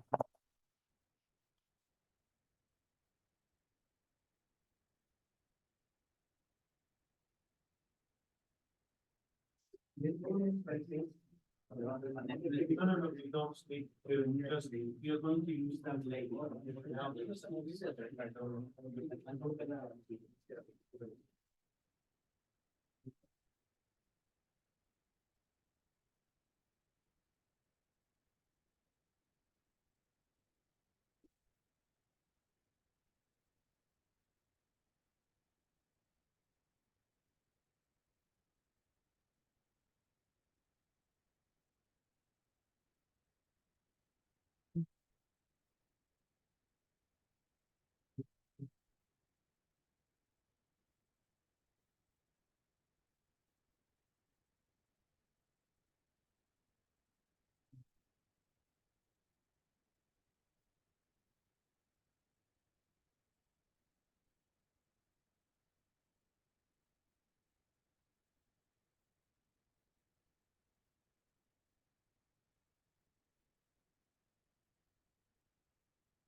No. Yes.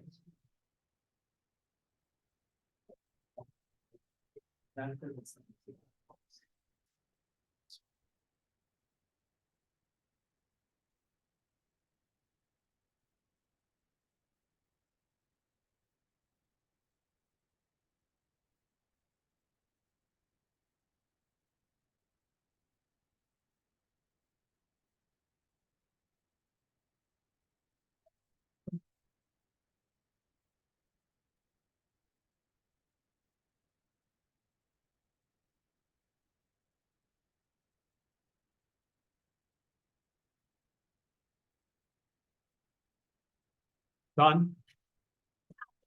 Done. Awesome. Do you see for the first time? Okay, for the first time that we encounter with something strange, the left side says text writer, the right side says stream writer. Does that make sense? So what if I just say stream writer on both sides? Is it going to work? Yes, let's say, let's have another team member. Guess who? Along, right? And then I'm going to just write that. And let's see if it worked. Yeah, actually it worked. So the question for you is, what is this thingy here? Arjun, you see, in this example, I have these two, and I asked you text writer, new stream writer versus a stream writer. And what are the differences? I don't know. I want you to just search it later. But please know, if you get that, this is more abstract, like text writer is for the abstract class, while the stream writer is a level down compared to that. Don't worry. I just want you to know we have general type of classes like abstract class, super class, and so on. So whenever we have constructor like stream writer, the way that you see, it is not for the abstract class. Okay, anyway, the next thing that I want you to do is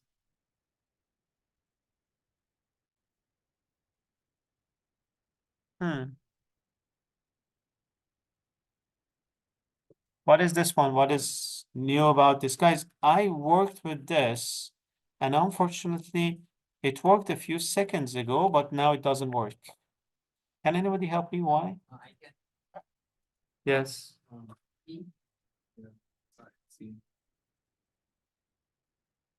Troublemaker. Yeah.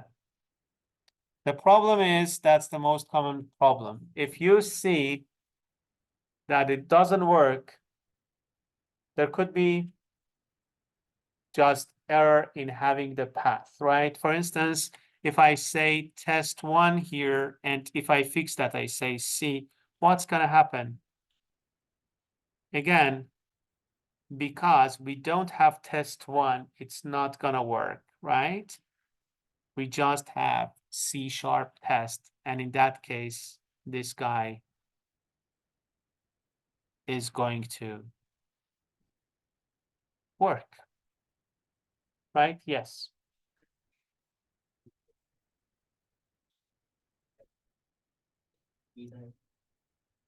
If you have E drive, yes.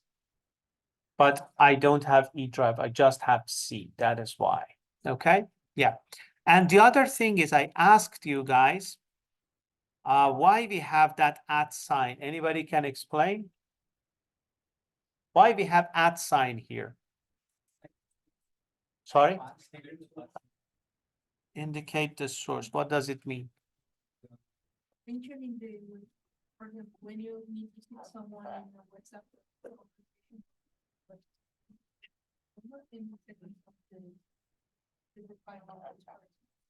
Yeah, but why here we just use @ sign?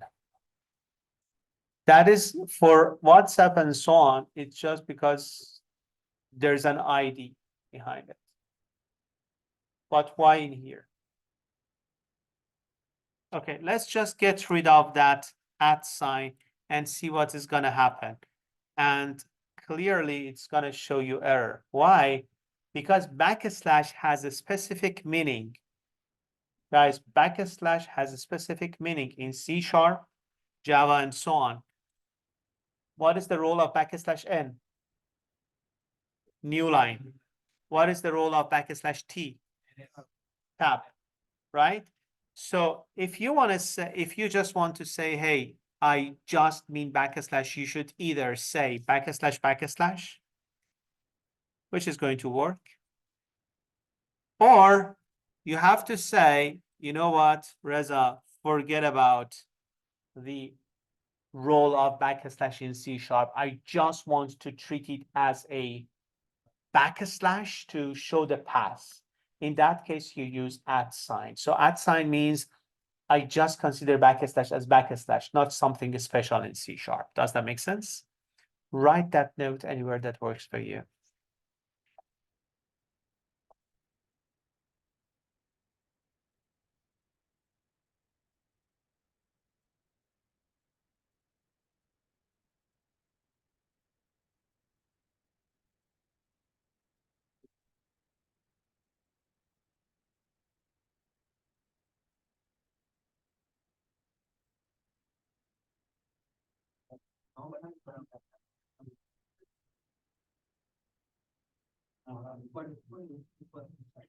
Done?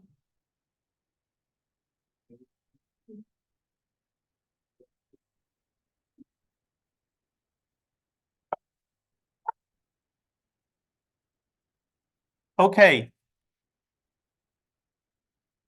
Let's go to the next example together. Guys, write this one, Control C. It has nothing to do. Let's have a little bit of game. So for the first time in my life, let me just comment this part. And then what's going to happen if I say console write line and that thingy, and let's just have tons of them.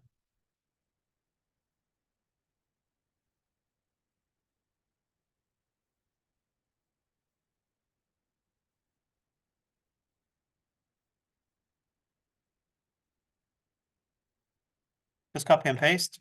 And then if you run, what's going to happen?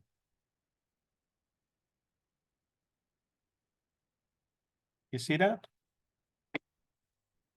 So you say console write line, console write dot, then you sleep for, you say computer sleep for 0.1 second, 100 millisecond, right?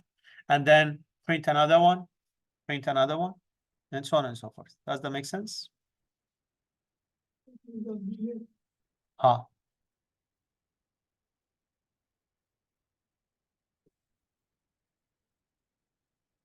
Okay, so how about saying, what did you say? String void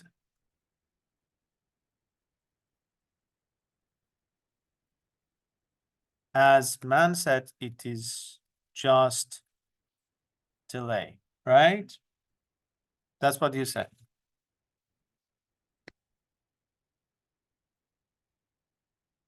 And I'm gonna just make it like that. Static void console dot. Sorry. No, I just set a string, a static, come on, static. When it rains, it pours. And now I had a reason for commenting the previous one. And Control U, okay, U.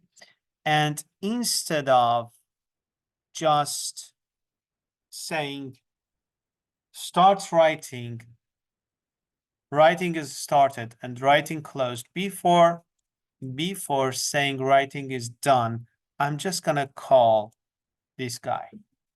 Does that make sense? The reason for that is, guys, look at this. Writing is started, writing is done. The only thing that I need to make it a little bit better is for this one, I say \n. And now look at this. Writing is started, writing is done. It really makes a little bit more sense. Look at this part, guys. This is our role, specifically in UI. I have seen, especially in serious websites like for the cic.gc.ca, that many of you are going to start filing there for permanent residency. Fingers crossed. You see in the place that you want to enter your email address, it is going to give you a hard time. When you enter the first character, it says that, hey, wrong. It doesn't follow the format. Hey, wait, I just started. Till the time that you say, for instance, reza.debaj@gmail.com, and I finish it, and then I go and said, okay, that is fine. Hey, come on. You should just wait till the time that I finish. And the time that you finish is when? When you lose the focus on that specific text box. Does that make sense? So the event that they have to check is lose focus. not changing. The guy who is a developer like us defined on text change. But hey, is it compatible with the regulations of email addresses? The other thing that you have seen for phone number, the same thing, for name and so on. Guys, when you leave the focus, then you have to receive such a thing. The other common problem is some people write the code and they know that this moment you have to enter an integer, right?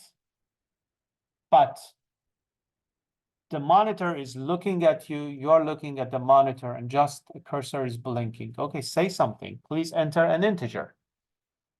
And many a time, nothing shows there. After a while, you see that the screen just closes or something like that. My suggestion is, guys, always consider the other side of the desk, the one who's going to use this that we are doing. It is super simple, just having some dots, right? But it gives a kind of feeling to your audience that something is happening behind the scene. And we are going to make it a little bit better by saying first, instead of having that, we learned in the previous semester that we can do what? Lovely, yes, Reza, shame on you. Just use simply for loop for int I equal to 0, as long as I is less than my num, and then I plus plus. And that is why I'm gonna say int what? My num, lovely. And the other thing is, that's one thing that I wanted to have. The other thing is, let's have string my character. And then I'm going to use what? Right, string my character. And guys, if you go to your group, instead of, you can just simply see, I guess she told me before, so don't leave. Yeah, you see that I have provided a square for you. So just copy that, Control C, and bring it here. You can simply say for loop for 10, for example, and the string that we are going to use would be this one. And look what's going to happen.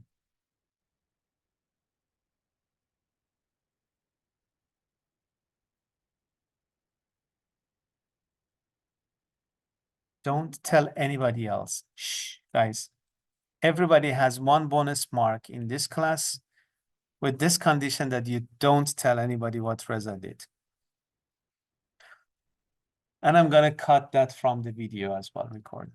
So now look, it works like RAV4. Okay, so is it fine? Try this one and add it to your code. There is another parameter that I could have, and that is the milliseconds that I mentioned here. So let's have int mil, and this time I'm going to say, let's say 200, for example, right? And let's see what's gonna happen. This time it's gonna be slower. Sorry.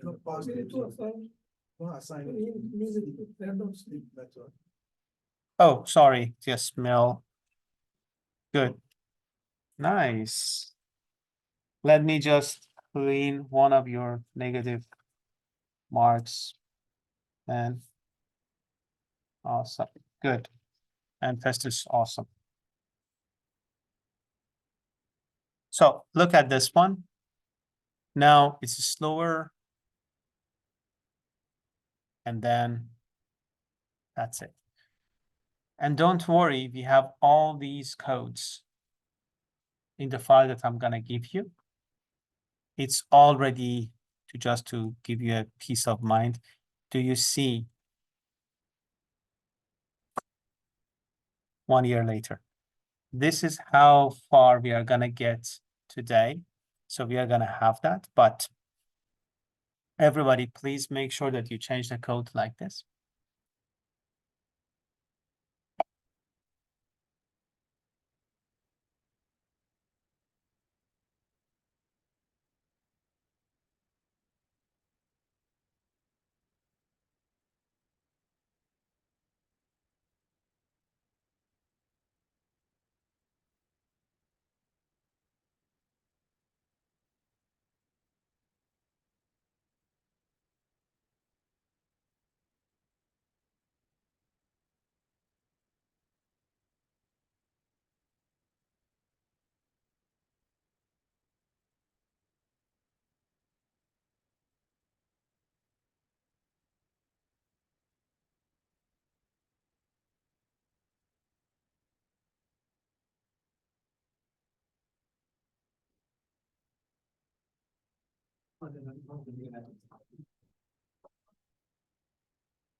Okay, can I have your attention? And that is because that's something good about one of our team members. I just want to share with you.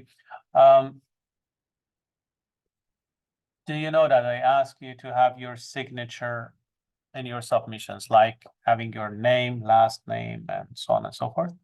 So yesterday when I shared this, one of our team members, Yahya, he started applying it, and the name that he wanted to show on the screen, his name came one character at a time with a delay. It was like one of those nice things that just, and I very much liked it. You know, just one idea and apply it to different scenarios, right? By saying that, and now we got it, let's go to the next example here. I just made it yesterday with different naming. So print dots, actually it's not dots, for some seconds. So technically I said int millisecond, int number of dots, and string my demo character. And it's going to do exactly the same thing, applying these guys. I'm gonna pass the code to you. Please make sure that the code works for you and spend 2-3 minutes going through, where is the thingy? Going through the code with your friends. See if everything is fine.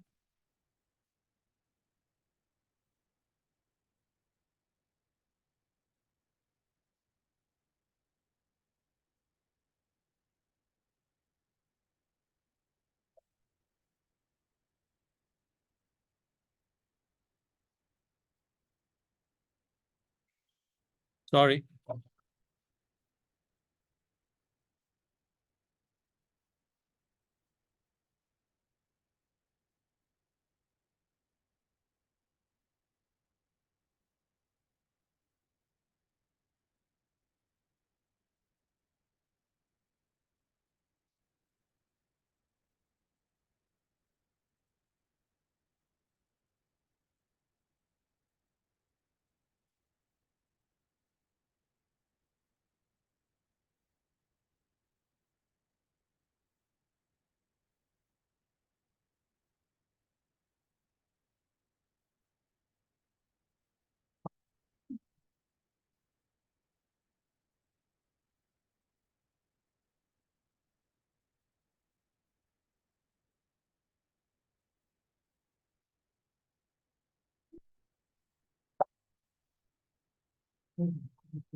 Okay.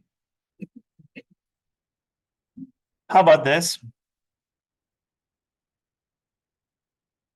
Let's look at the next part. It says, let's use control right line. Everybody try this as simple as this.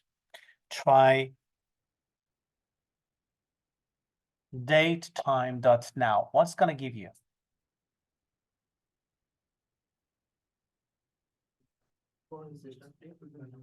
I'm going to just use that at the end of this thing. And you see exactly as Fested said, it's a current date and time. Not a bad idea to change our, I don't know how, but do a little bit of search. Do you remember the function that we wrote a second ago here? Make it the way that it works with time. Means that you pass a second, like 5 seconds, and as long as we haven't got there, means 5 seconds from now, it's gonna keep typing those dots. Instead of using for loop, use while and check the condition as long as it is not there yet, 5 seconds from now.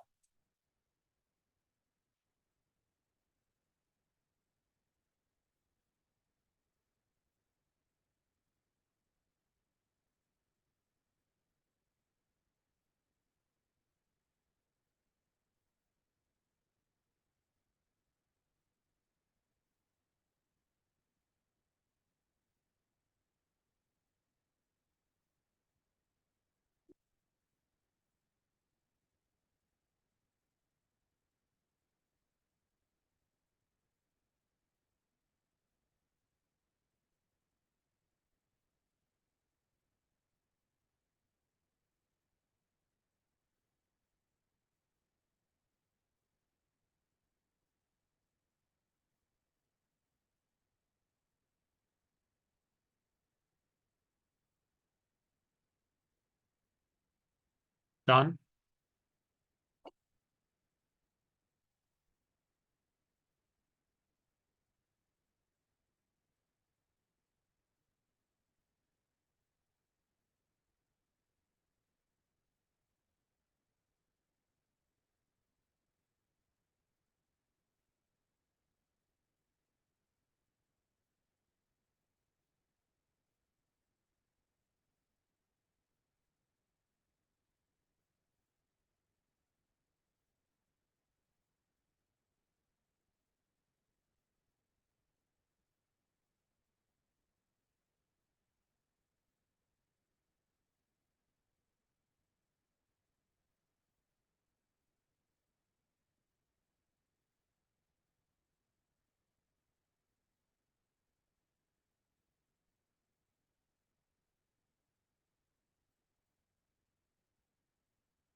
Let's say date on this +5.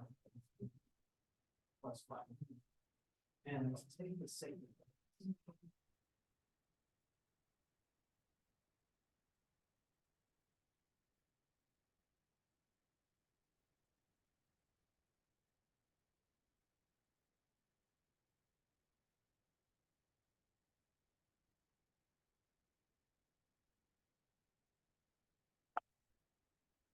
Okay. Guys, can I have your attention? Look at this one. In this part, I just simplified the function. I said, let's just have that second part, right? Just, it could be ABC, it's not a reserved word.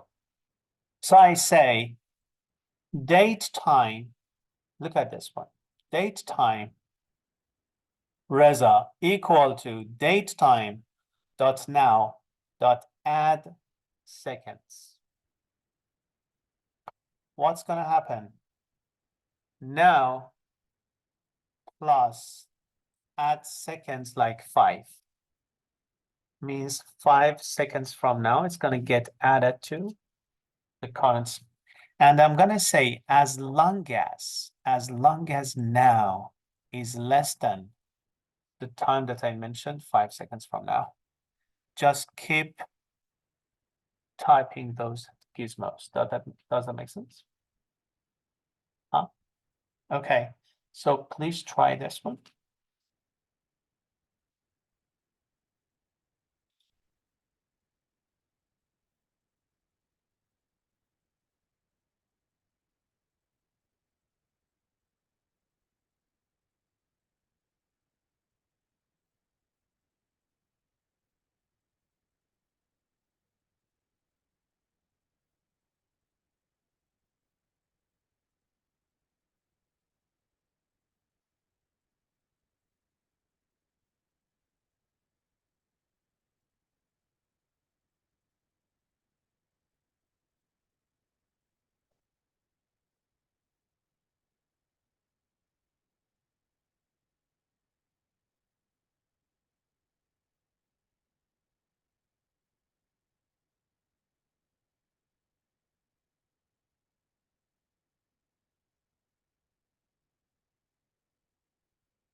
Whenever you finished and it works, give me a signal.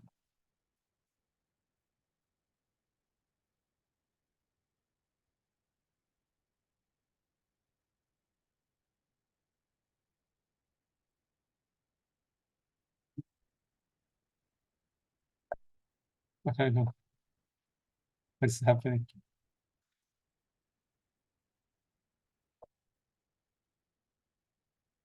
Okay. Done. Thank you. Done. Awesome.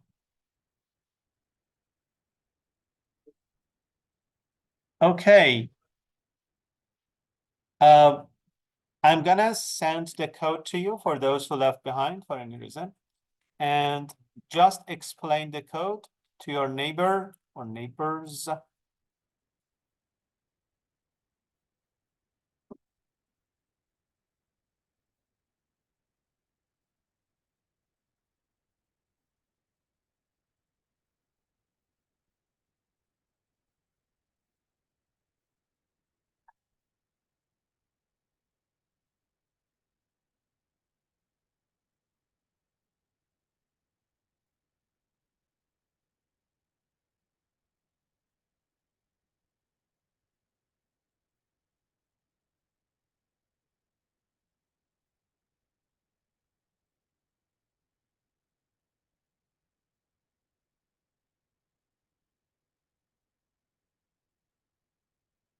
Okay, how about this?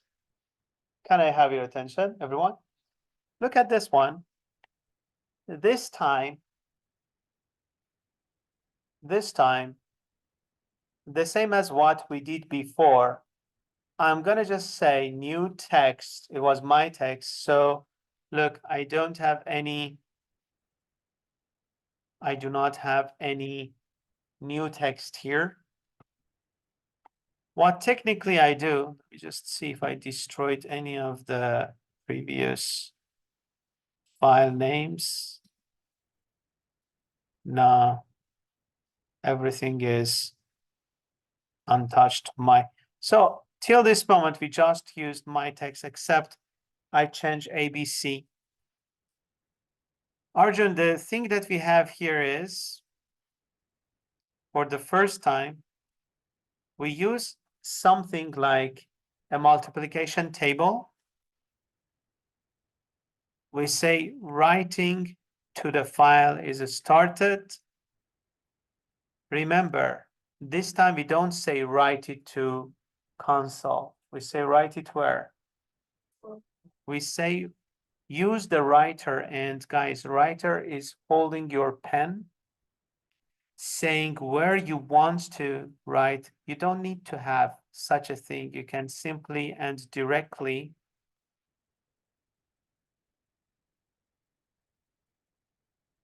right? You can simply and directly use this guy in here.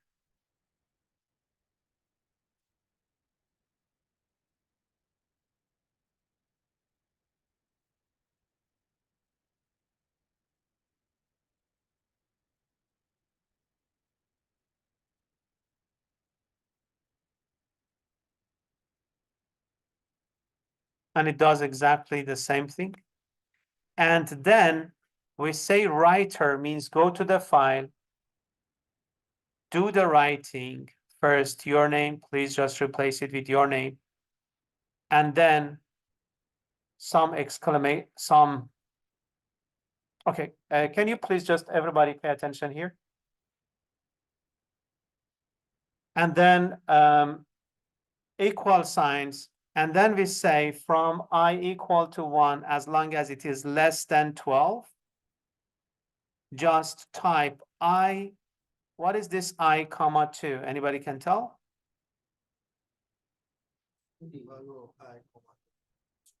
Okay, look at the output that I'm gonna show you first, and without that, see what's gonna happen. So you see, it is like very much, it doesn't make sense at all. Just start, finish. And if I see there, it is going to show you the output. But if I don't use that comma 2, just look at the result. It was nicely, neatly in 2 columns. But if I just get rid of that 2, everything would be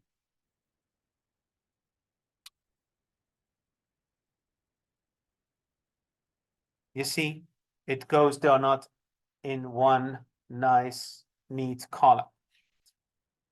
So you have the code in front of you. Please make sure that you are doing it. And after that, look at the elements that I didn't talk very much. One is closing the file when you are done with it. Another thing is before saying writing is done, make it nicer, neater using that module to have some squares. Thank you.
Whenever you are done, please give me a signal. Thank you. Is everything understandable in the code?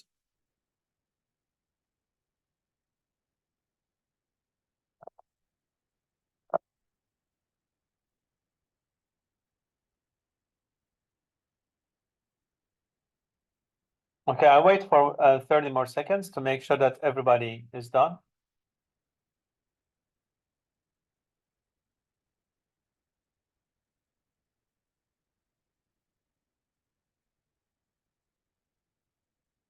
while I'm done. Okay. Let's go to, well, here I just didn't do anything specific. I just said, let's print those dots. I just added that part. And how about this? Is there any command that can open the file for me like this? And I start writing everything in one shot. Is it possible to have such a thing? Look at this one, please.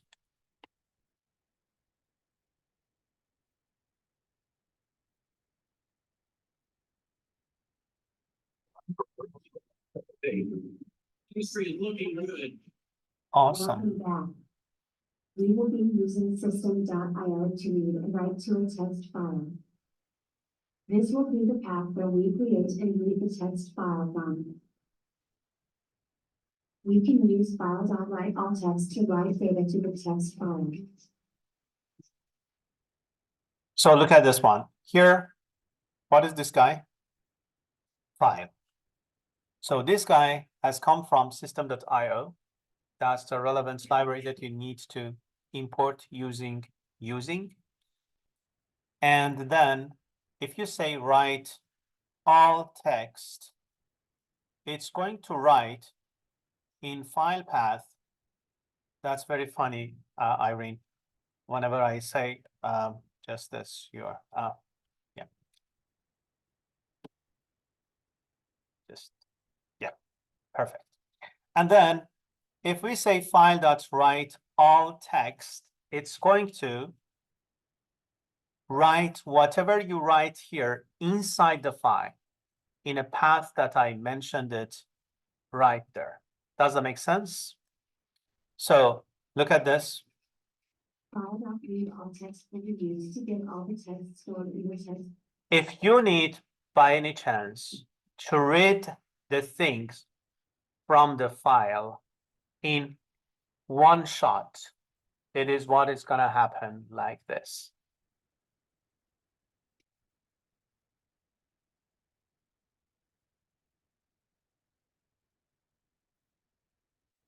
There is one question. Reza, why are you teasing me? If that is that simple that you can say file.write all in one shot without open and close the file and read all the content in one shot without open and close, why are you teasing me? So let's just do it that way. Think about that question.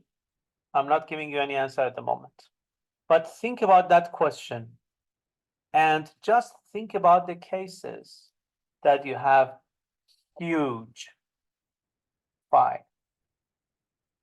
And you don't need to bring everything. Sometimes you just need to see a flavor of that file, which is the first 10 lines. Do we have any control in that case? Is it possible to say write as long as a condition is there? If you say write everything at once, you don't have any control. If you say read everything at once, you don't have any control. Yes, they are good when you don't need to have any control. Huh? Okay. Try by saying that, guys, exactly this one. I want you to try this, but instead of just saying C users, just say C:/C# test.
Okay, done.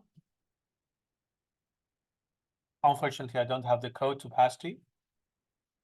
But you have lots of examples similar to this. Let's go to the next example together. Look at this one. Guys, here I say, let's have a constant. Let's have a variable called ABC, constants or whatever. Sorry, contents. And then I say the first line of that is your name. So please just replace it with your beautiful name. And then say content plus equal means whatever it has. Do what? Backslash and those equal signs, huh?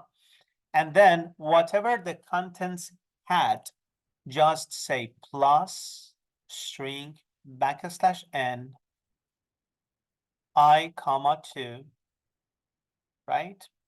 And then x10, it's going to show you that equal to that number times. It's going to add everything in one variable. It's one variable there, right? After you are done with that, finish the whole loop, you do one thing. In one shot, you are gonna bring the whole content of that variable into a file that you have mentioned it here. Does that make sense? So everything happens just in one line. Is there any need to open a file? No. Is there any need to close the file? No. It opens, brings the value inside it, closes the file, right? So please just make sure that you can do this one. And whenever you're done, give me a signal.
Those who left behind for any reason, now you have the code.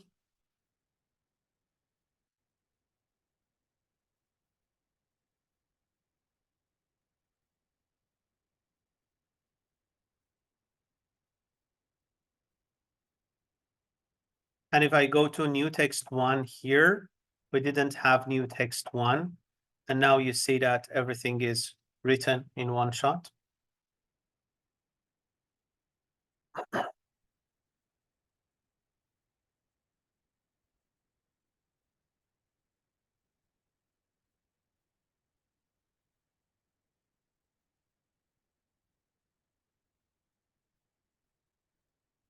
Okay, everything is super clear. I'm not gonna take your time with the next one. I said just a cool version, you know, just you add those thingies over there, just to type some dots and some things over there. But okay, reading from the file that we have created a second ago. Guys, this time we want to read from a file. What we do is we are going to open the file. Do you remember that here is, what do we call it? Second, first. exactly like when you want to write a file, you need to have a file name. And then this time, guys, we are going to grab our glasses. I'm going to say, let's create a reader object from stream reader, not a stream writer, definitely. So it's going to be text reader, it could be ABC, whatever, from the new stream reader. And then I say, hey, reader, read the first line and write it on console. Does that make sense? And I'm gonna say, read the next line as long as line is not equal to null, just keep reading and writing on console. Read from the file, copy on console. Read from the file, copy on console. One line at a time. Does that make sense? Okay, this is a code I intentionally give you, and I want you to run the code, see if it works. But this is super low in efficiency, means, hey, come on, you just read line several times. Isn't it a better way? Just make this code more efficient. I'm gonna walk around and see what you do with the code. And if you see that it doesn't work, maybe you have just new text one, just change that to new text one and read it.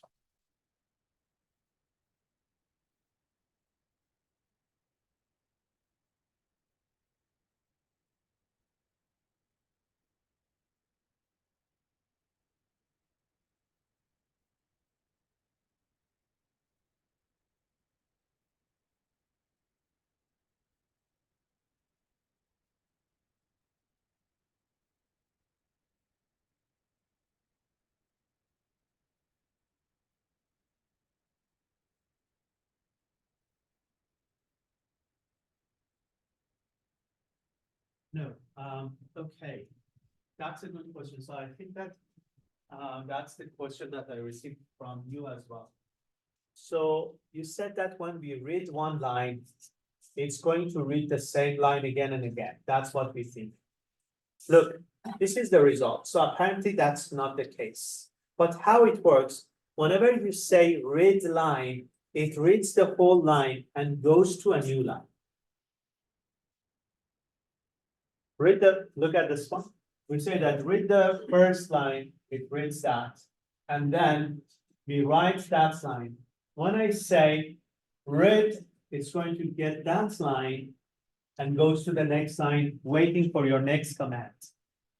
And that next command is going to get all the way to the end. In that case, when you say read line, do we have any more line? No. Then the output would be inside, which is null, and you're gonna check if the line is null, means you are at the end of the file. Does that make sense? Then you are done. But even this code is not efficient. I want you please to make it efficient.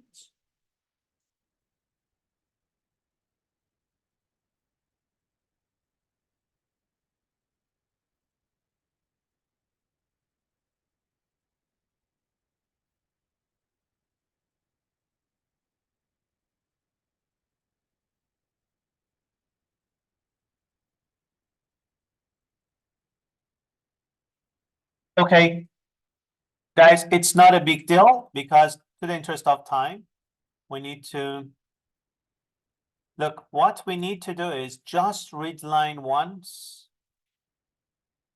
instead of having all those read lines, then write lines. So you just need to have one read line and then check if it is not at the end of the file.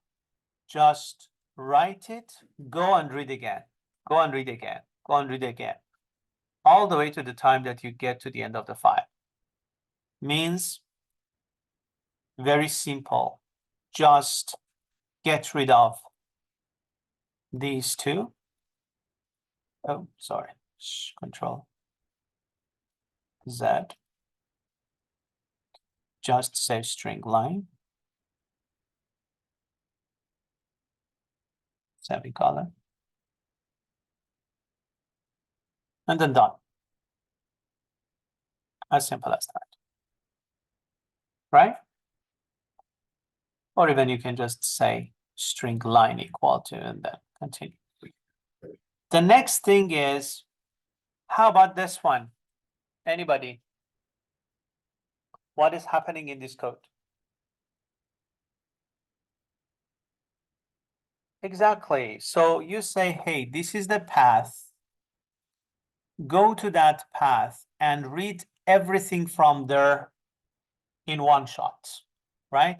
Guys, because we don't have text 2, just remember to change it to text 1. Huh? And if I read everything, then I'm gonna say write everything that you read before. Look at the result. It's gonna be exactly the same thing. And another example. Here, do you remember that I told you please copy those files inside C#? One of them was code. So I go there, I read everything, and just display it all at once. Right? So these are the codes that we have. And now the question that I asked you, and I didn't give you a clear answer, was, hey, if it is so simple, why? Why you teased us with just previous version to read one line at a time? And still, I want you to think about it. For instance, if in the multiplication table, you just want to show all the way to line number 4. You want to go all the way in a list till the time that you see, for instance, Rishi in the list. Then you're gonna pause there because you wanted to search if the name is there. Does that make sense? You don't want to continue. So these are the things that we are gonna start next week working on them. For now, I'm gonna just close the recording. Just give me a second. My apologies. Guys who joined us from home, thank you very much. I say goodbye to you. Ivan, Yesia, Yurek. And stop sharing and stop recording. Where is it? Stop